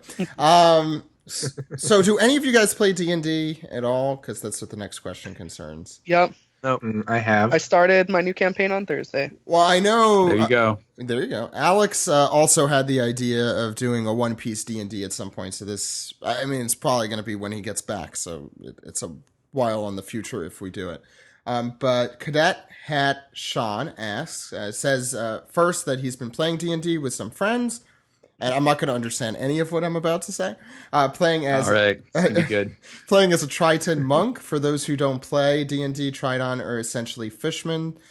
He said he realized he was essentially role playing as Jimbei, and this got him thinking: if the Straw Hats or their allies, if you want to include them, were playing D&D, which class would they probably pick? And he gives us a list. I don't know if you need a list of people available. Pirate. Pirate's one of them? Okay. Yeah. It's like a background. The ones that Cadet Hat Sean gives are Barbarian, Bard, Cleric, Druid, Fighter, Magic User, Monk, Paladin, Ranger, Sorcerer, Thief, and Warlock. I think our podcast just got slightly nerdier. I felt it happen. No, it's okay. Nami's Thief. Right. Yeah. Is it Usopp like a druid? Bard. Oh, bard, right? Well, but Chopper's yeah, a cleric, obviously. the druid has like the forest powers, right? 'Cause Yeah. he shoots his Could be plants. Robin. Zoro would definitely just be a swordsman. Like he has no imagination for anything else. yeah. Um, And Luffy's fighter. I like. Okay. Yeah, I just started playing D&D. I feel like Luffy would want to be a bard or something. Like he keeps talking about having a musician. Like it's clearly something that weighs on him. He wants to live vicariously through a musician. Right. Yeah, Luffy would be that player that picks fighter, but is super frustrated that he doesn't have powers, and is always complaining that all he can do is punch things. And then he's like, "Oh, I'm going to try this," and then he'll just like bounce off of things, and it would be hilarious. So this is an interesting question from Nacro 2005, who asks, and I'll sum it up basically as to: do you think Peckham's would be able to swim because he has a turtle devil fruit? That's kind of No. a succint way of doing it. Oh boy. No, it's like No. Jack. Jack's the fishman with the devil fruit, and he sinks to the bottom. So I don't see why you'd be any different. Well. No, yeah, you can't use but- the devil fruit once you're in the water, is how I see that being possible, right? Yeah, because Senor Pink has a swim fruit, but he can't swim in water. People who want Exactly. His fruit's literally he could swim through anything. So Except for water. I know he's my favorite Doflamingo family member. Oh my god! It's Except like for people who water. want, like a fish devil fruit. I'm like, God, why? Roger, I What do you never think is understood. I do never. that? I never understood the tragic irony of Mr. Pink's life, Senor Pink's life. Yeah. Wow. Yeah, It's not- But the this is true the whole reason why tragedy in his wife. fishmen were Yeah. created in this series is because there's no way for there to be fish devil fruit powers. Mm. Anyway, But guys, one day, don't you know that Oda's gonna make the water no me, and that someone's gonna be able to control fresh water because it doesn't have salt in it, and it's gonna Mhm. happen in the story. That's Shanks' devil. no, fruit. fresh water has the Stop. same issue, doesn't Stop. it? Oh, yeah. You know Anyway. how much fan fiction I have to wade through every day, and half of them have an OC with that power. It's the Of You course. have worst to, thing. Jill. You Stop. have to. Stop. Okay. Steven's going to put us to a stop and go to Reddit. What do we have on Reddit this week? All right. Let's start off with Nivers, who says, in the spirit of Valentine's Day, which One Piece character would you like to spend a romantic evening with, and what would you do? Please leave in every filthy detail. Boy, Who was that? somebody's excited. It could have been any of us. I would take Robin on an archaeology adventure, and then we would get into the pit, I second Jill. which is a thing Man. that apparently happens. Whoa. Yeah. Wait, like with archaeologists? I've done a few digs, and I have been informed that apparently that does happen at sometimes, which bothers me because that would just ruin the actual archaeology. So I don't know. They're boning on bones. That's amazing. Yeah. That's like This is a DNA test shows that this guy 5,000 years ago was related to you, Doctor. What? I can't beat that. Anyone else? My choice would definitely be going to the beach with Koala in her swimsuit from One Piece Burning Blood.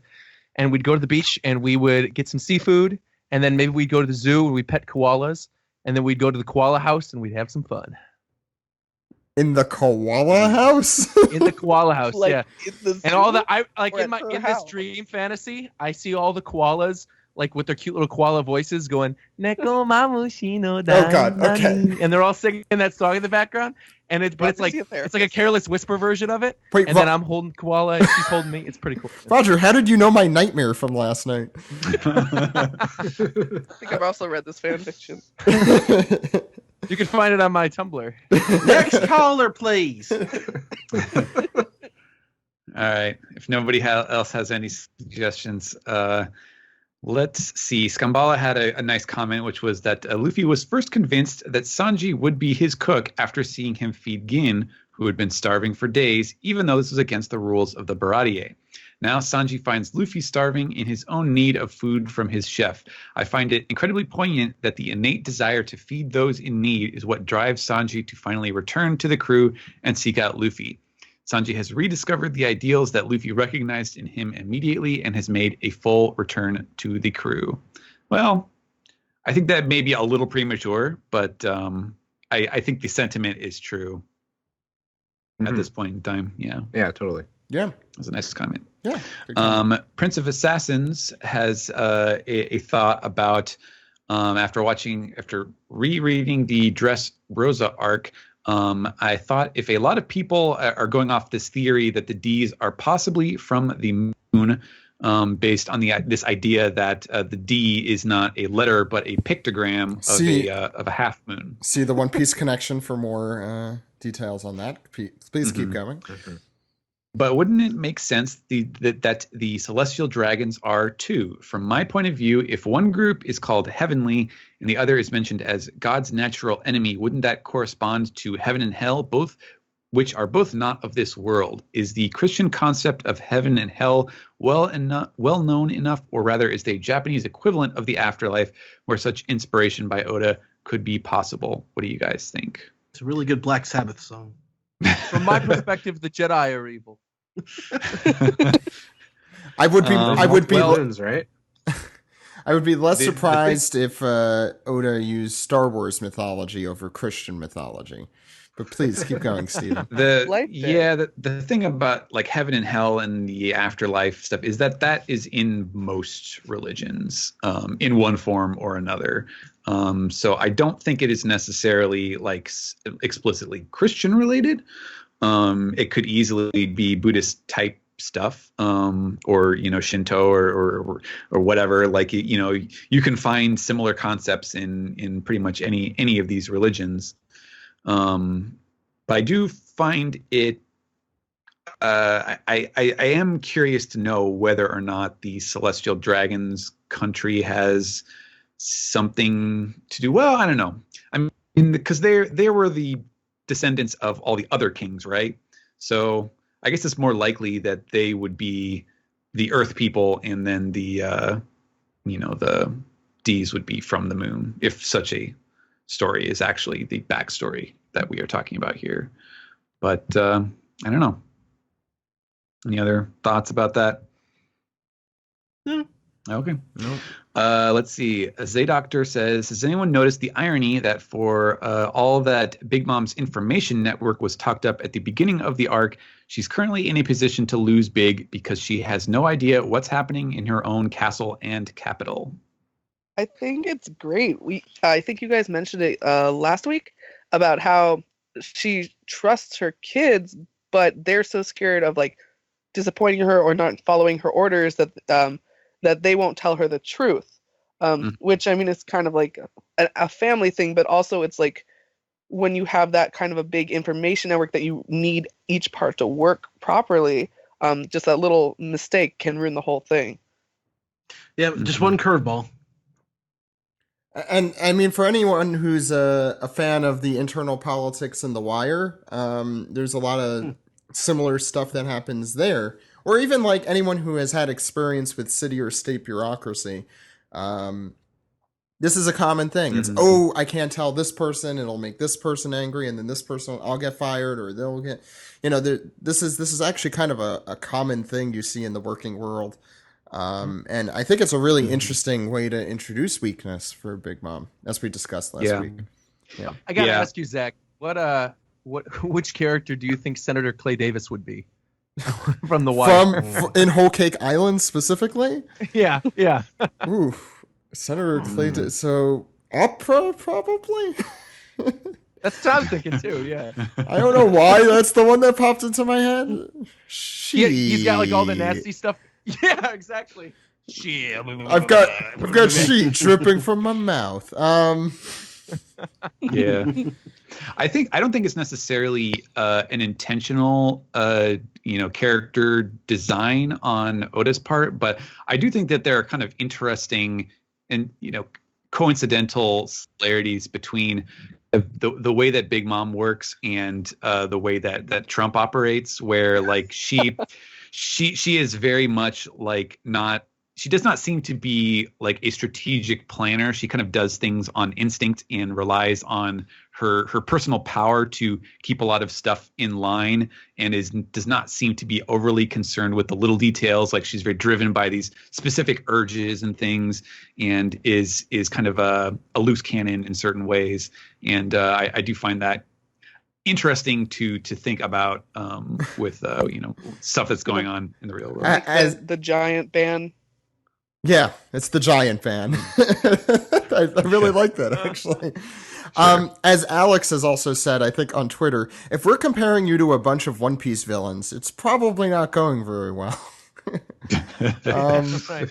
What's next, Steve? One Yeah. thing I was gonna say Roger, before we Roger. move from that, though, one quick thing is I'm curious. I kind of feel like all the kids hiding the truth from Big Mom is going to come back to bite them at that wedding. 100%. Like, once Big Mom actually finds out all the things that happen, I think that is sort of Oda's excuse, because we've seen she's killed her kids before. She like killed Moscato, Minister Gelato, or whatever. She Well, just ripped his soul out. So The question is she going to prioritize vengeance or is she going to prioritize trying to get the Straw Hats, or trying to I think punish her I think kids? she wants a punishment. Yeah, like for maybe ruining the cake, or having the Tamate Bako blow up, or having Sanji get stolen away and Brooke get stolen away. Like, I feel like she's gonna do something similar to like what Moria did at the end of Thriller Bark, where he like ripped the shadows out of everybody.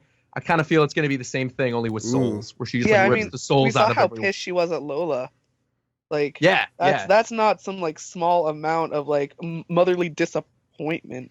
And she even said, she's like, at one point in the story, she's like, well, everybody always has 50 people that they want to kill at any given time. So let me I ask. can see that sort of come into play. I do this, occasionally on the podcast. I'll ask you guys your opinion about a certain matter and go around. So I want to ask, do you think Big Mom is going to be the ultimate villain? Or do you think she'll let, there'll be some sort of truce at the end, or she'll let them, go on their way in some effect? Roger, I'll start with you. I think she's going to go all out by the end of the arc, but I don't think she is the ultimate villain of the... I feel like Pudding is the main villain of this arc, really. And I really do. I feel like she's the main villain of the arc, and Big Mom is obviously this like overarching villain. She's above Pudding, but I don't see them like beating Big Mom this arc. I think she's gonna go crazy, destroy the island, kill a bunch of people, and then throughout that chaos, the Straw Hats are gonna get away. Like, they're gonna jump through Mirror World or something. You don't think this is the main Big Mom arc? You think there's gonna be another one where they actually beat her? No, I don't think. I mean, this is the Big Mom arc, but I don't think she's gonna like lose during this arc. I think they're gonna escape, and then I think she'll come back during the Throne War or something. Well, Jill, Greg, yes, Stephen, go ahead. The fact that we've seen basically, I mean, we don't know like the full background of Big Mom's like story with the giant fixation and stuff like that, but the fact that we have seen her plot is now in the open with this, we're going to murder all the Vince Smokes and we're going to get their power and everything's going to be hunky-dory. And then the fact that there is more, like, there are evidence of further conspiracies going on possibly with Pudding, possibly with Capone. I think the fact that there is more stuff that we have not seen is a pretty good suggestion that, it's not going to be the be-all, end-all of, will they overcome Big Mom? There's going to be something else that swoops in at the end, sort of like, Blackbeard style at the end of Marineford, where it's like, oh, something much worse happened or something more sinister is happening. And it's One Piece. It's never like it's One Piece. It's never the be all end all for any character. But I just imagine Gin coming in at the ending. So I've come to feed the cake. Like, he walks in. Well, I'll just ask also, does anyone subscribe to, I think it was Greg's theory, I think earlier last month. Do you think there's going to be a point where Big Mom is indebted to the Straw Hats in some way, or they ally in some way, or, they end up being on good terms when they leave, essentially? Does anyone think that that's going to be the case? I do. Okay. I think what it comes down to me is just breaking things down even further into just like story mechanics. And, I hate to kind of pull this, but like Oda is softer on women characters, and I just don't see him wanting to depict Luffy giving Big Mom a huge punch, which is the way that arcs with big villains tend to end. And I just think that And I think that I don't know. I guess I think that they will end up on good terms because I think of the stuff with Lola, it would be kind of nice to like reconnect them too somehow. Like maybe make mom accept Lola again or something. I don't know. If that's I don't know. the case, I don't know like, about I could good terms, yeah, go but ahead. at least a truce.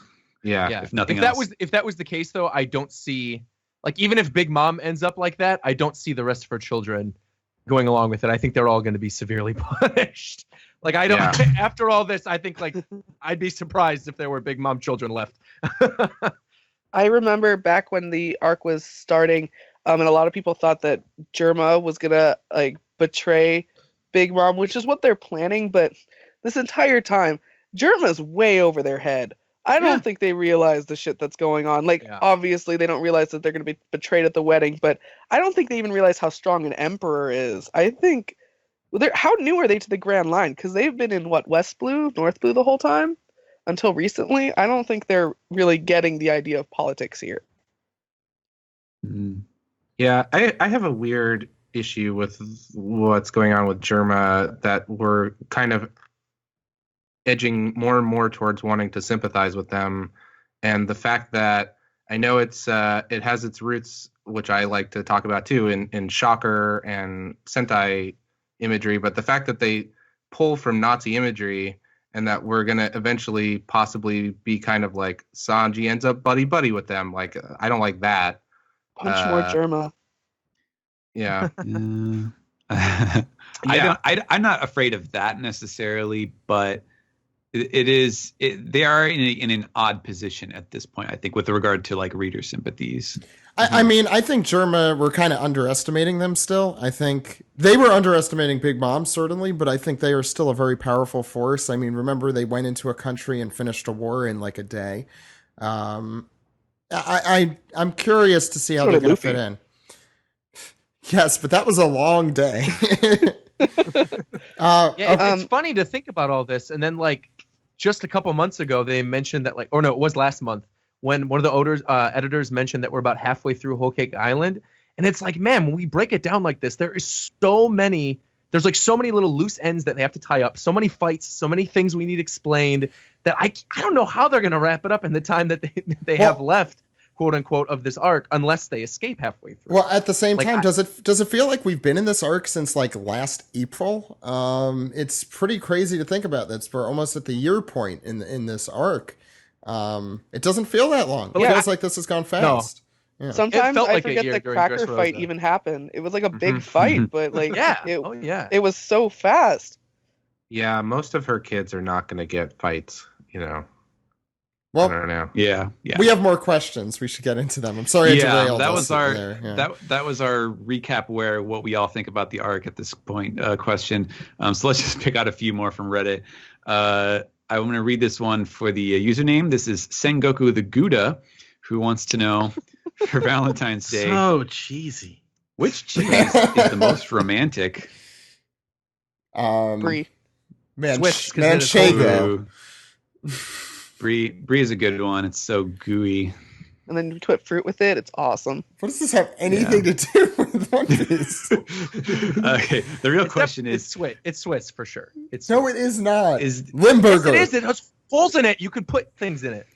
That's not romantic. So romantic. This is perverted. Biological. God damn it, Roger. Is the wedding still likely to happen at this point? Sanji would have to go back. Do you think that's possible? Well, I mean, if you mean by the wedding, if you mean the ceremony, is Sanji going to be married with Pudding? No, but is Probably the ceremony not. going to happen? Absolutely. Yes.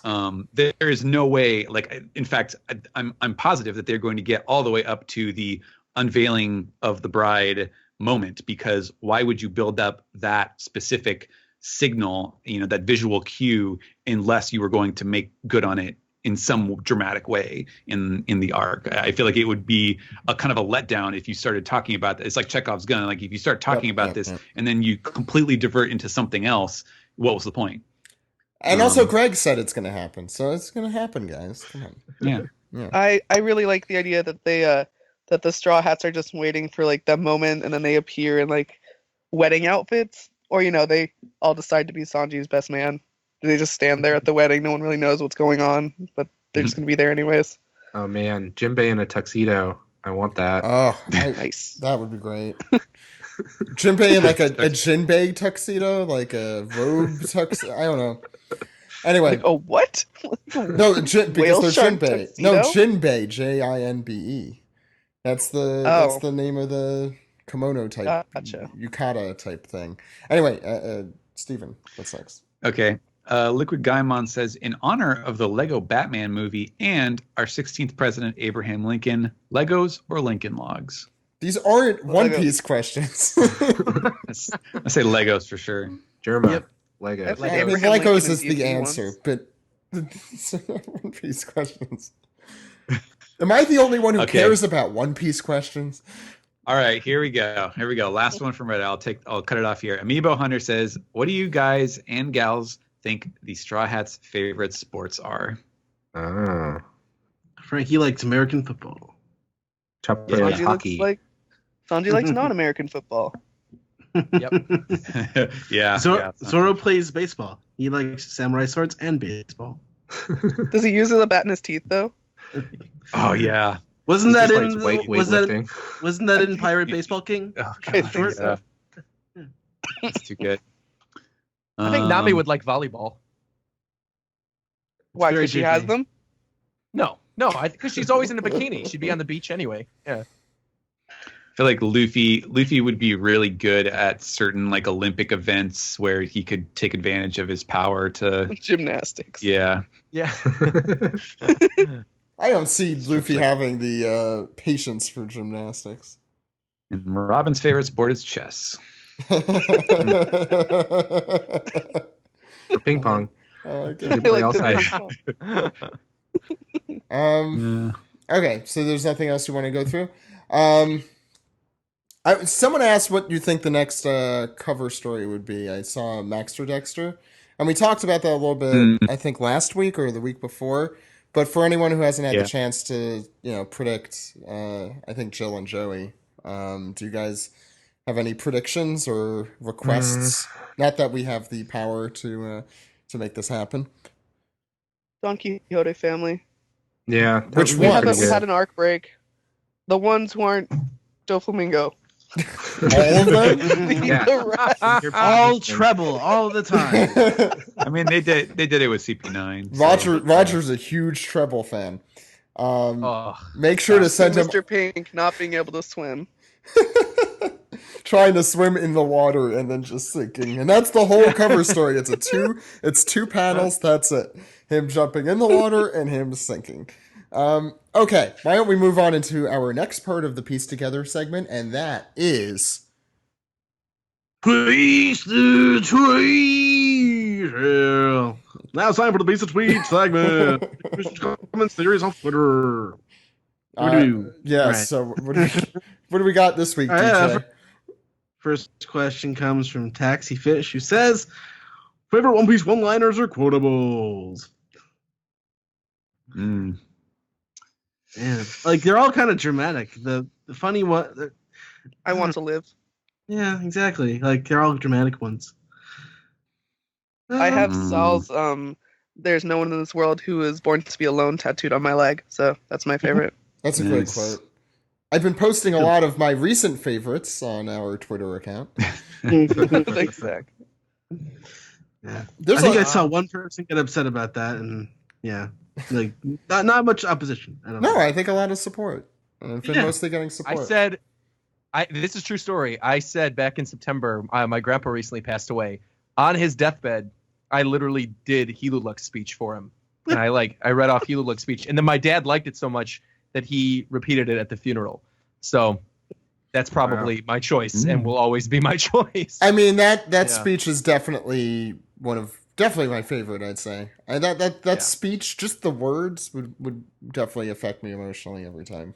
Yeah. Beautiful. Also, yeah, we said what Saul's. I think almost everything Saul says. Even like if you just laugh, it will make you feel better. Trying to think of others. All right. Anyone? a lot of very affecting quotes in One Piece generally. Good emotions and bad emotions and sad and happy. Anyway, go ahead, Ed. Mm-hmm. The Wise Mankey asks, so who else wants to see Don't Wake Big Mom made into a board game by the Parker Brothers? I do. Let's get that. Amazing. Let's get that Indiegogo ready. All right. Buy the shit out of that game. Yeah. Uber Lamy asks, so you could say Brooke slept with Big Mom. When do the Skelly babies arrive? Skelly babies. Why do I have to write that down now? Abdul Buddha asks, with this chapter, most everyone is in the mirror world. Is the crew actually going to make a clean getaway? No. I mean, like, They won't, No, but they could. I think that's kind of the thing. but they don't have Luffy and Sanji yet. But- So I think Sanji's going to bring them, The thing is, at the bring them end, back. Theoretically, it's possible. That's the thing. Theoretically. it's possible, but it's not going to happen. No way. No way. Something. Either Luffy's going to not do it on purpose because it's Luffy, or just something's going to go horrifically wrong. All right, next one comes from Smith of Stories.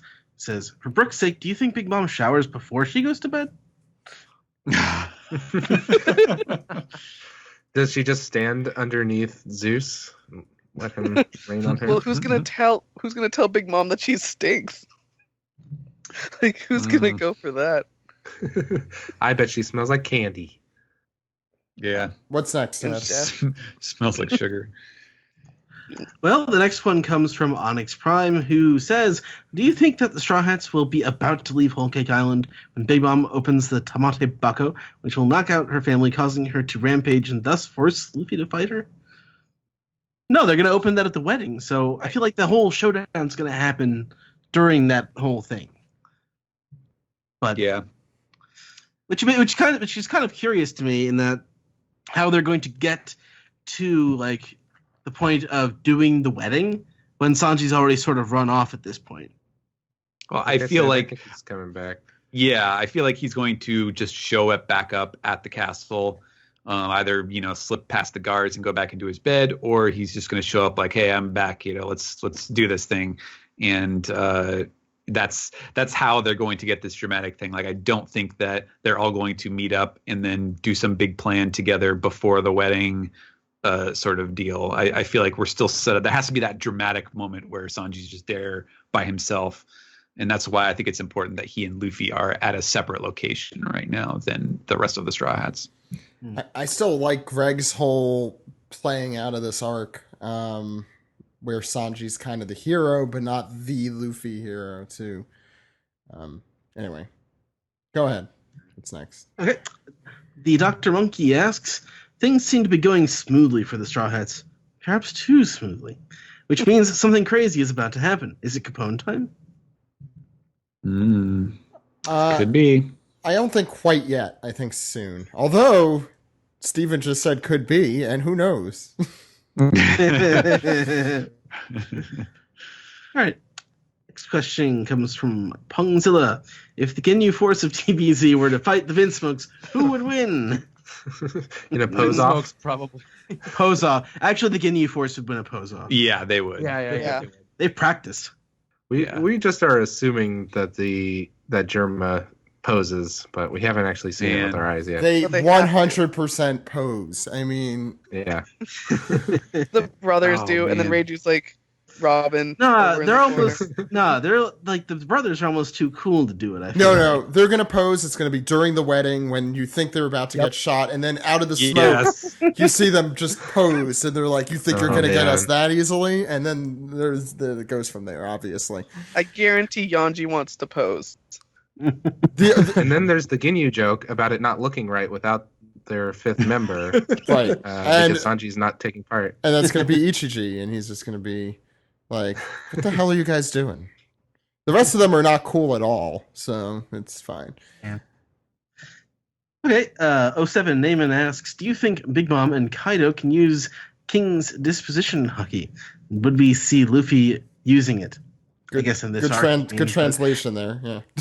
Hey, I mean, I try to use the English whenever possible, but as Whitebeard demonstrated, like he never really showed that he had the, well, maybe he did when he was confronting Shanks. It But was never. stated. Was wasn't it? I'm That- almost positive it was stated once. you know, Who could use it? Whitebeard. Whitebeard, yeah, the way they said it was kind of like he could use it too. I think they implied that it was Whitebeard, maybe Ace, It's kind of and Luffy. If that's I thought the it was case, then Marco how? saying like Pops he can use it or something. Yes, like I that. think someone said that. He could. I'm Well, pretty then, sure you're like right. it's kind of hard to see anyone getting to the status of Emperor without having that power. I think Right. it's undoubtedly, yeah. I think they undoubtedly have it. I would put money down that both of them have it. It's almost just an inevitability that that's going to have to be true. We're I mean, at this point in the story where Luffy kind of has to use it in a battle. I mean, it's 1 in 1 million people have it, but it makes sense that the 1 in 1 million are the ones that are doing the best in the world. Top. Yeah, For sure. I mean, even just to unlock it, yeah. that's why they I were just so kinda had, shocked. Luffy was one when he used it. It's like he's not such a big wig at the moment, but anyway, Roger. Yeah, To be I'm still fair, getting Ace over. used it I when was still he getting was over. 7. I was getting over the King's Disposition Hockey translation because is that the official translation in the manga? Because I thought it was Conqueror's Hockey. In Viz, it is the color of the Supreme King. Okay. I okay. think it's in Funimation No, as a King's Disposition. It's not used so often, so I can't remember what. No, Funimation. It's definitely Conqueror's Hockey. It's Conqueror's? I Yeah. know for a fact. Okay. Yeah. That's where that came from. Yeah. Where did I King's know, that's an old Disposition? translation. That's That- just something that people used to call it, I think. Oh, okay. Yeah. The Disposition But, I of mean, the King. No, I think it had a full title when it was introduced in Amazon Lily. It was like the. Maybe I'm making this up. I don't know. Anyway, Yeah, I mean, a lot of that stuff does also get. you know, I kind of have the filled out volume because here. they're- I'll look. because the translator will see something like that and be like, oh, well, we have to like kind of give you like fill out a little bit of exposition here to make make it seem like it makes more sense to an English audience. Sometimes they will do stuff like that. I don't know if that's the actual case in this instance, but Yeah, I was stuff like that happens. that's one translation thing that I honestly was not sure of. That Mhm. It's cool to hear it here. Yeah. Joseph Strimling asks, will Luffy beat Big Mom this arc, or will they wait until a later arc to do that? I totally Man. thought it was going to be this arc until you guys started talking about it, but if we only have so much time left, it might be a later arc. I don't know. No, I think. I could maybe see them subduing her. Like, I know Greg has that idea that like Sanji's gonna make the replacement Yeah. cake to calm her down. I think that's a good idea. Like, that's how I see her getting beaten. I don't see her Agreed. getting beaten like by brute force. I don't think we're going to see her get beaten by brute force. Yeah. I just want to add volume 53. The conversation is Hancock's the only one I've ever known who could use that hockey. The man is a natural born king, but Hancock says Supreme King hockey. So it's Green King. Okay. yeah, that's the Okay. first translation we see of that. Anyway, please continue, Ed. Okay. Next question comes from King Cocoa Butter, who says, is Bobbin Big Mom's hitman, whom she sends to eliminate no-shows to the tea party and explain his low bounty and his hypnosis powers. Or his sleepy time. Yeah, he's the chamomile man. Sleepy time tea. The chamomile man. I love that. Goes with Yeah. the tracker. He's a cat. I feel like that's a pretty accurate description of his role. Like he seems to be the guy who kind of goes out into the world and does stuff for her in specific ways, kind of like what Tamago and Peckham's were doing when they were going to get the sweets. But Bobbin seems more like a little bit of a wild card, and he has a cool epithet. So I would believe that. Yep. All right. Next question comes from Mina24. Can we see the Straw Hats making new allies at the end of this arc? If yes, who would it be? Well, the question I Beyond guess like I guess one of the questions is if they subdue Big Mom, is she gonna still just have her own kingdom and they're just gonna move on? Will they join forces?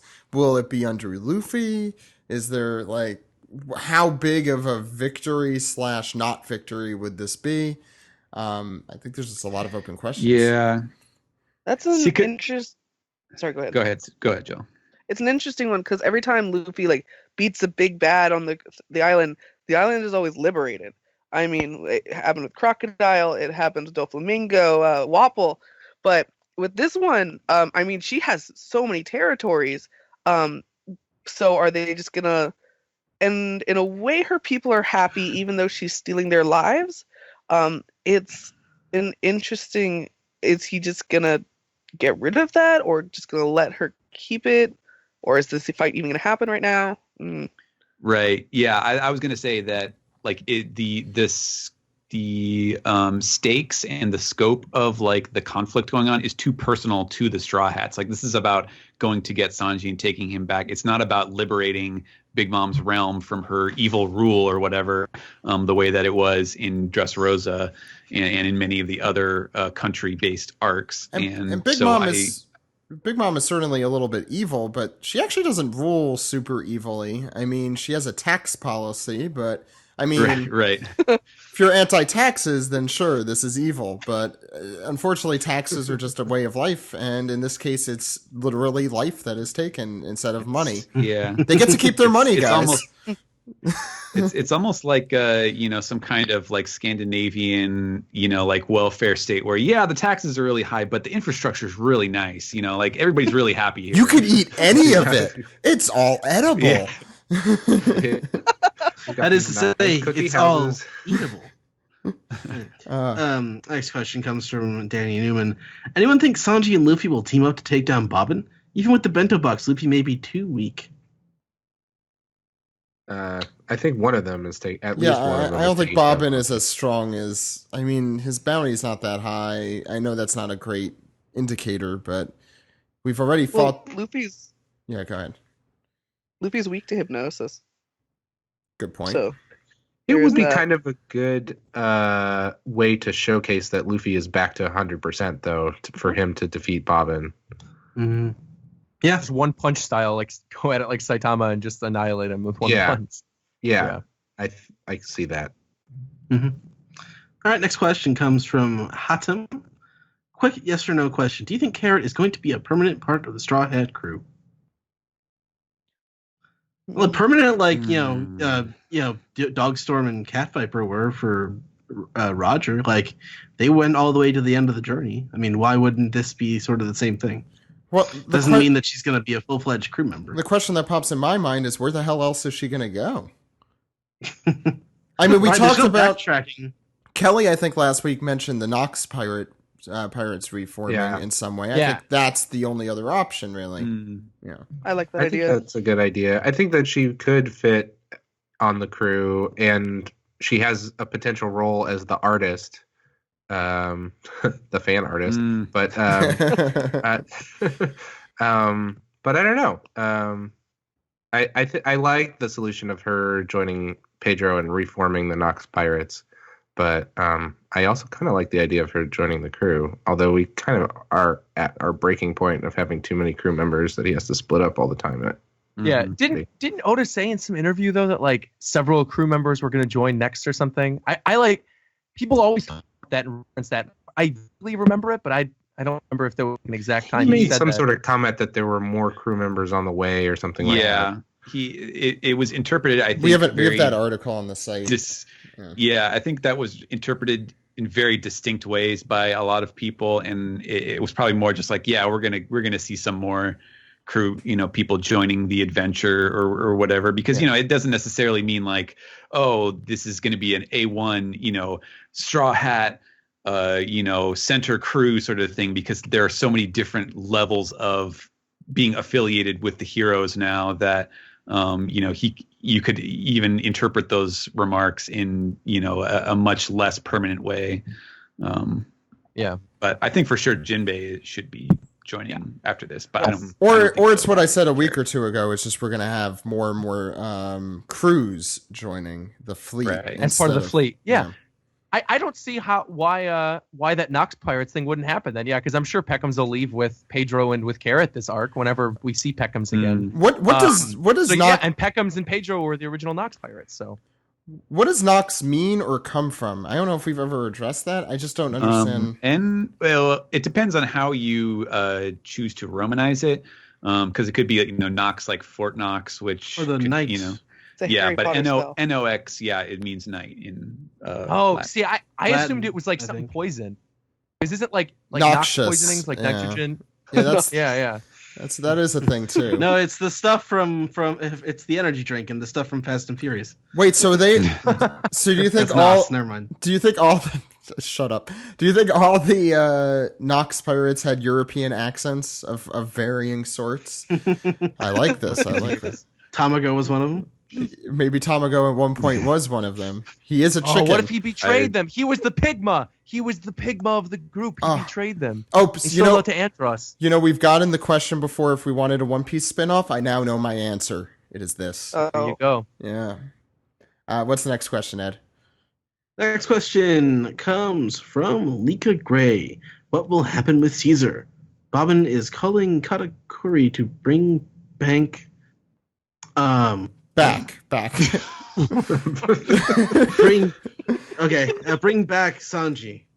I think someone typed this on their cell phone. What will happen with Caesar? That's a good question. He's gonna Who get brought it brutally up? owned. That's what's gonna happen. Definitely. Who brought up last week where he just runs into the wedding with like the giantification potion and just drops it. Yeah, and accidentally. That was great. Oops, I'm you're all hoping for that. giants now. I don't know how that happened.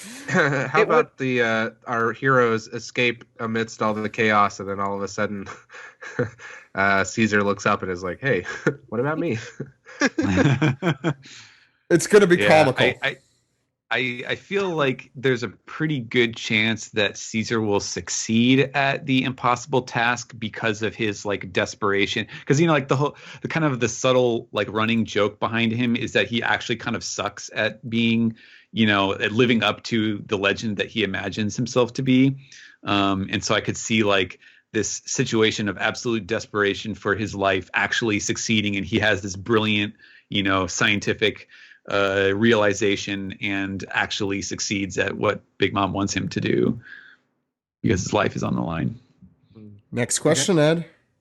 91 Ryan asks, Brooke is the MVP of this arc. Sorry, Sanji. Also, for Steven, does being on the podcast ever interfere or get you in trouble at your job? Yeah, well, it has before. I've gotten scolded. I think there was a time when we did it was years ago. We did a roundtable podcast about scanlations versus the original, real translators. It was Sorry, after Steven. one of those. That was our highest rated episode for a long time. Yeah, because I Don't believe repeat. what Don't it make was- Steven it feel was- bad. It was because it was someone from a scanlation group, and so there was like okay, everybody come check this out sort of thing. And that was it was a good episode, but it was a case where I was making arguments kind of from the side of a professional. But it, clearly in that context, it was like, oh, well, he's clearly the spokesperson for this company, which is absolutely not the case. I'm a freelance worker with every company that I work with. So, I am not a PR person. I do not speak for them in any capacity.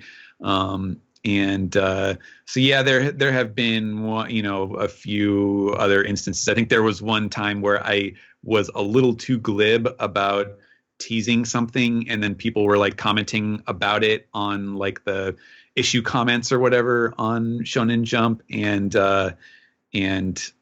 so of course they saw those comments because they moderate the comments there on the Shonen Jump site. So Way to go, little listeners. little things like that where I was like, okay, I see where I went wrong here. But Guys, don't call Steven out when he does favors like this. That's just be smart. Be smart. cool, guys. Yeah, be cool. Just be cool for a week. It's only 1 week.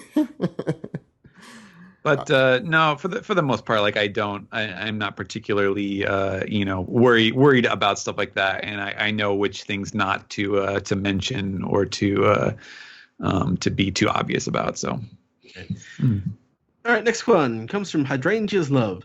Do you think that Napoleon has a devil fruit?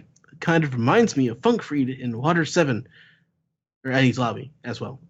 But the sword part, I think. Yeah, we didn't mention this just as an aside, but I do you guys see sort of in the end Big Mom like wielding him like a sword Yeah, instead of him being That'd free? be cool. Yeah. that Yeah. sounds amazing. I see her combining Prometheus, Zeus, and then Napoleon somehow. Like a Sort of lightning that flaming fire lightning sword. Lightning?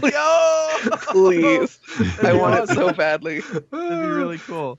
And then I'm gonna make that prop, and I'm gonna have the best Big Mom cosplay ever. You know, I've always been a little surprised that he went with the name Zeus for the dopey cloud, because I've always thought he was more of a Loki, because he's really low key. Steven, you're gonna get in trouble from Shoei for that one. Yeah, they're I'm gonna fire me for play that. on Shoei Jumps. We heard you make this really terrible pun on the show. What's the next question, Ed? Javuz asks, what are the happiest or funniest moments in One Piece?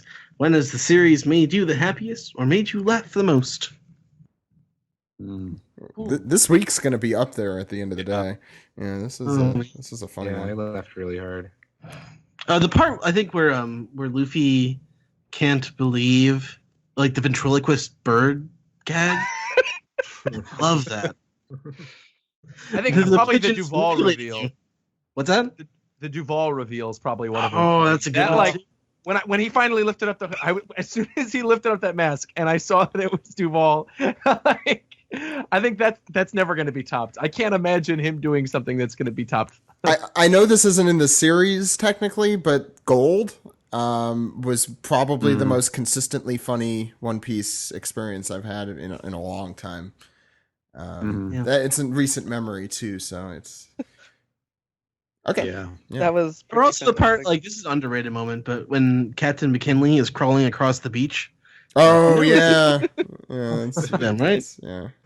When Yeah. this isn't a specific moment, but I was trying to think of like times when I've been just sort of in awe or impressed by how like good it made me feel to read the series, and like when I read the scanlations for years and years, and when I finally decided to like go in and like buy all the volumes and kind of read them back again, I hadn't read those first few volumes for like years and years, and it just was a really great experience. And this also kind of applies to the One Piece read through, like of like rereading the series again and just being totally like floored by how much I loved it.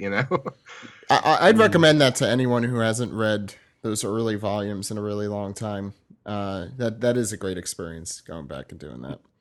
Just because early scanlations were the shittiest things I've ever Oh read. God, yeah. that too. Things you read on Yahoo groups. Kill What was me. that? What's that like famous scanlation name for Doflamingo? What's the? We have an episode Oh, about that. Yeah, Tangiato. yeah, that was it. La Flamingo. Yeah. And him and Bisa Rummy Bear. Piece of Romy Bear. Oh, Ed, what's our Yeah. Okay. what's our And, next? two more questions. First one. Animate Sam asks, "What would the devil fruit for Valentine's Day be called, and what would it do?" What's the name of Miss Valentine's fruit? Kilo fruit. But There you also, go. isn't it just Hancock's fruit? Yeah, Yeah. it Metal? is. Yeah. Yeah. Or it shoots Hallmark cards at you. No. Okay. I guess it's or just like a Hancock's. chocolate fruit. All right. We don't have any chocolate fruit at this point. Not yet, but if there is gonna be one, it's It gonna would be this the arc. arc. The minister. It's probably the minister of chocolate. I'm just gonna. Anyway, what's next? Last one. Eric Morita 1.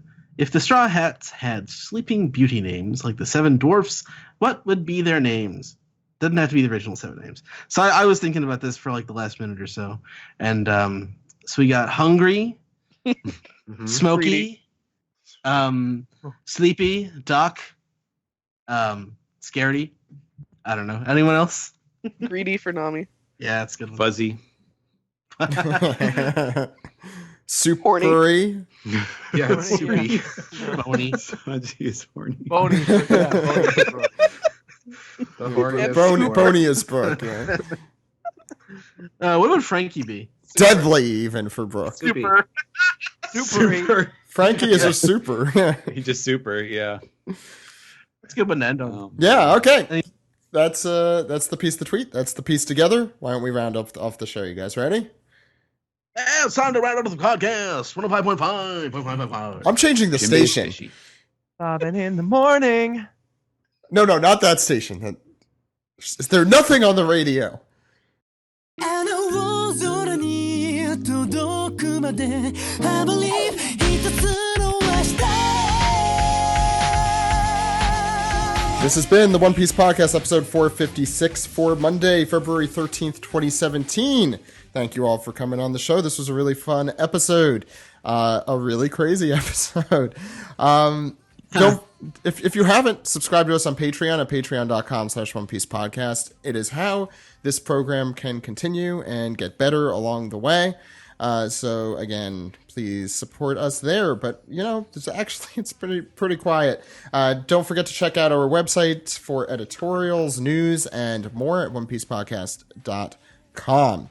Now, let me see where everyone else could be found. Roger, where could people find you?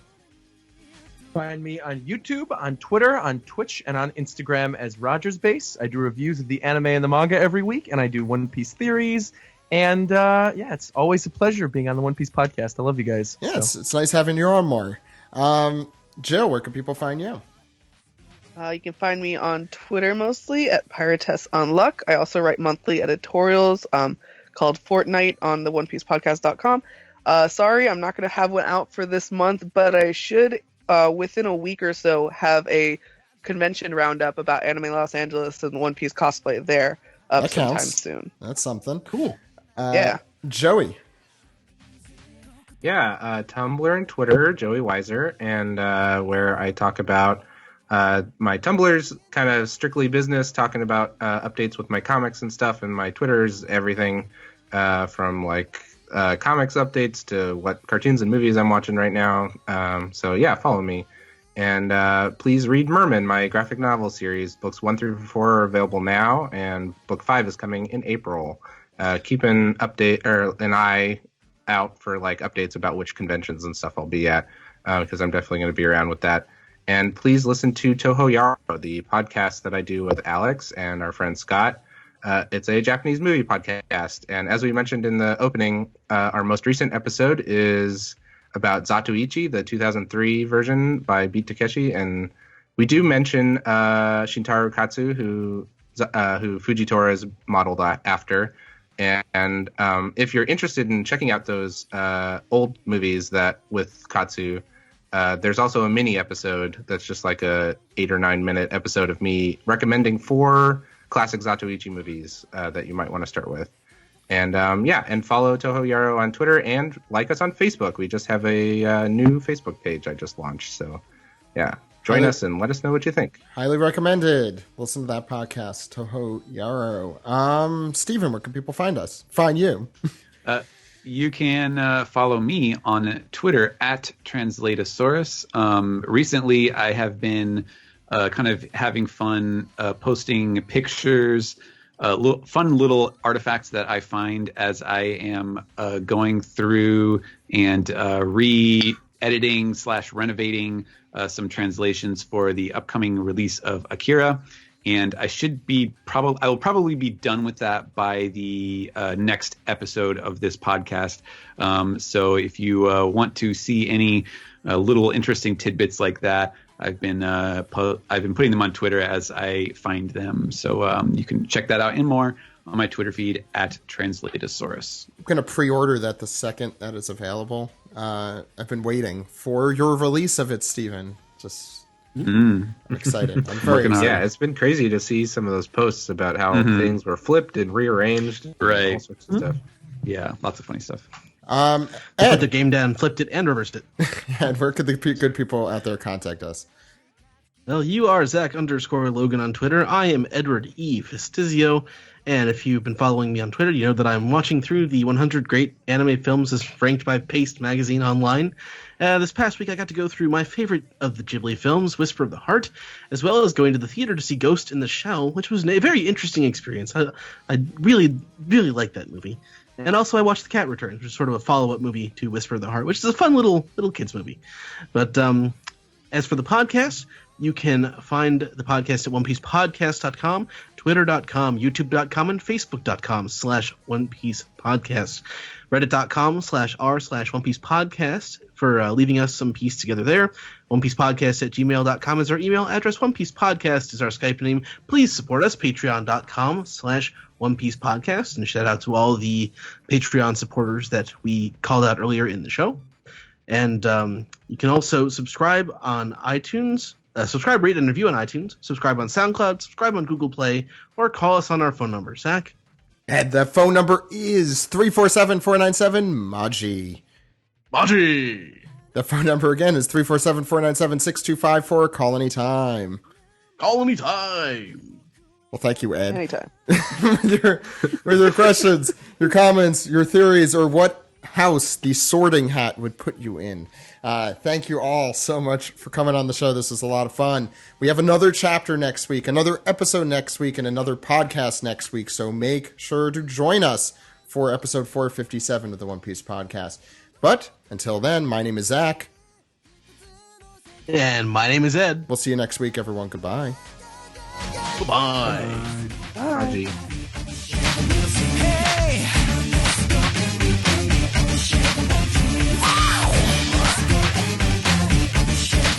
We share the good times.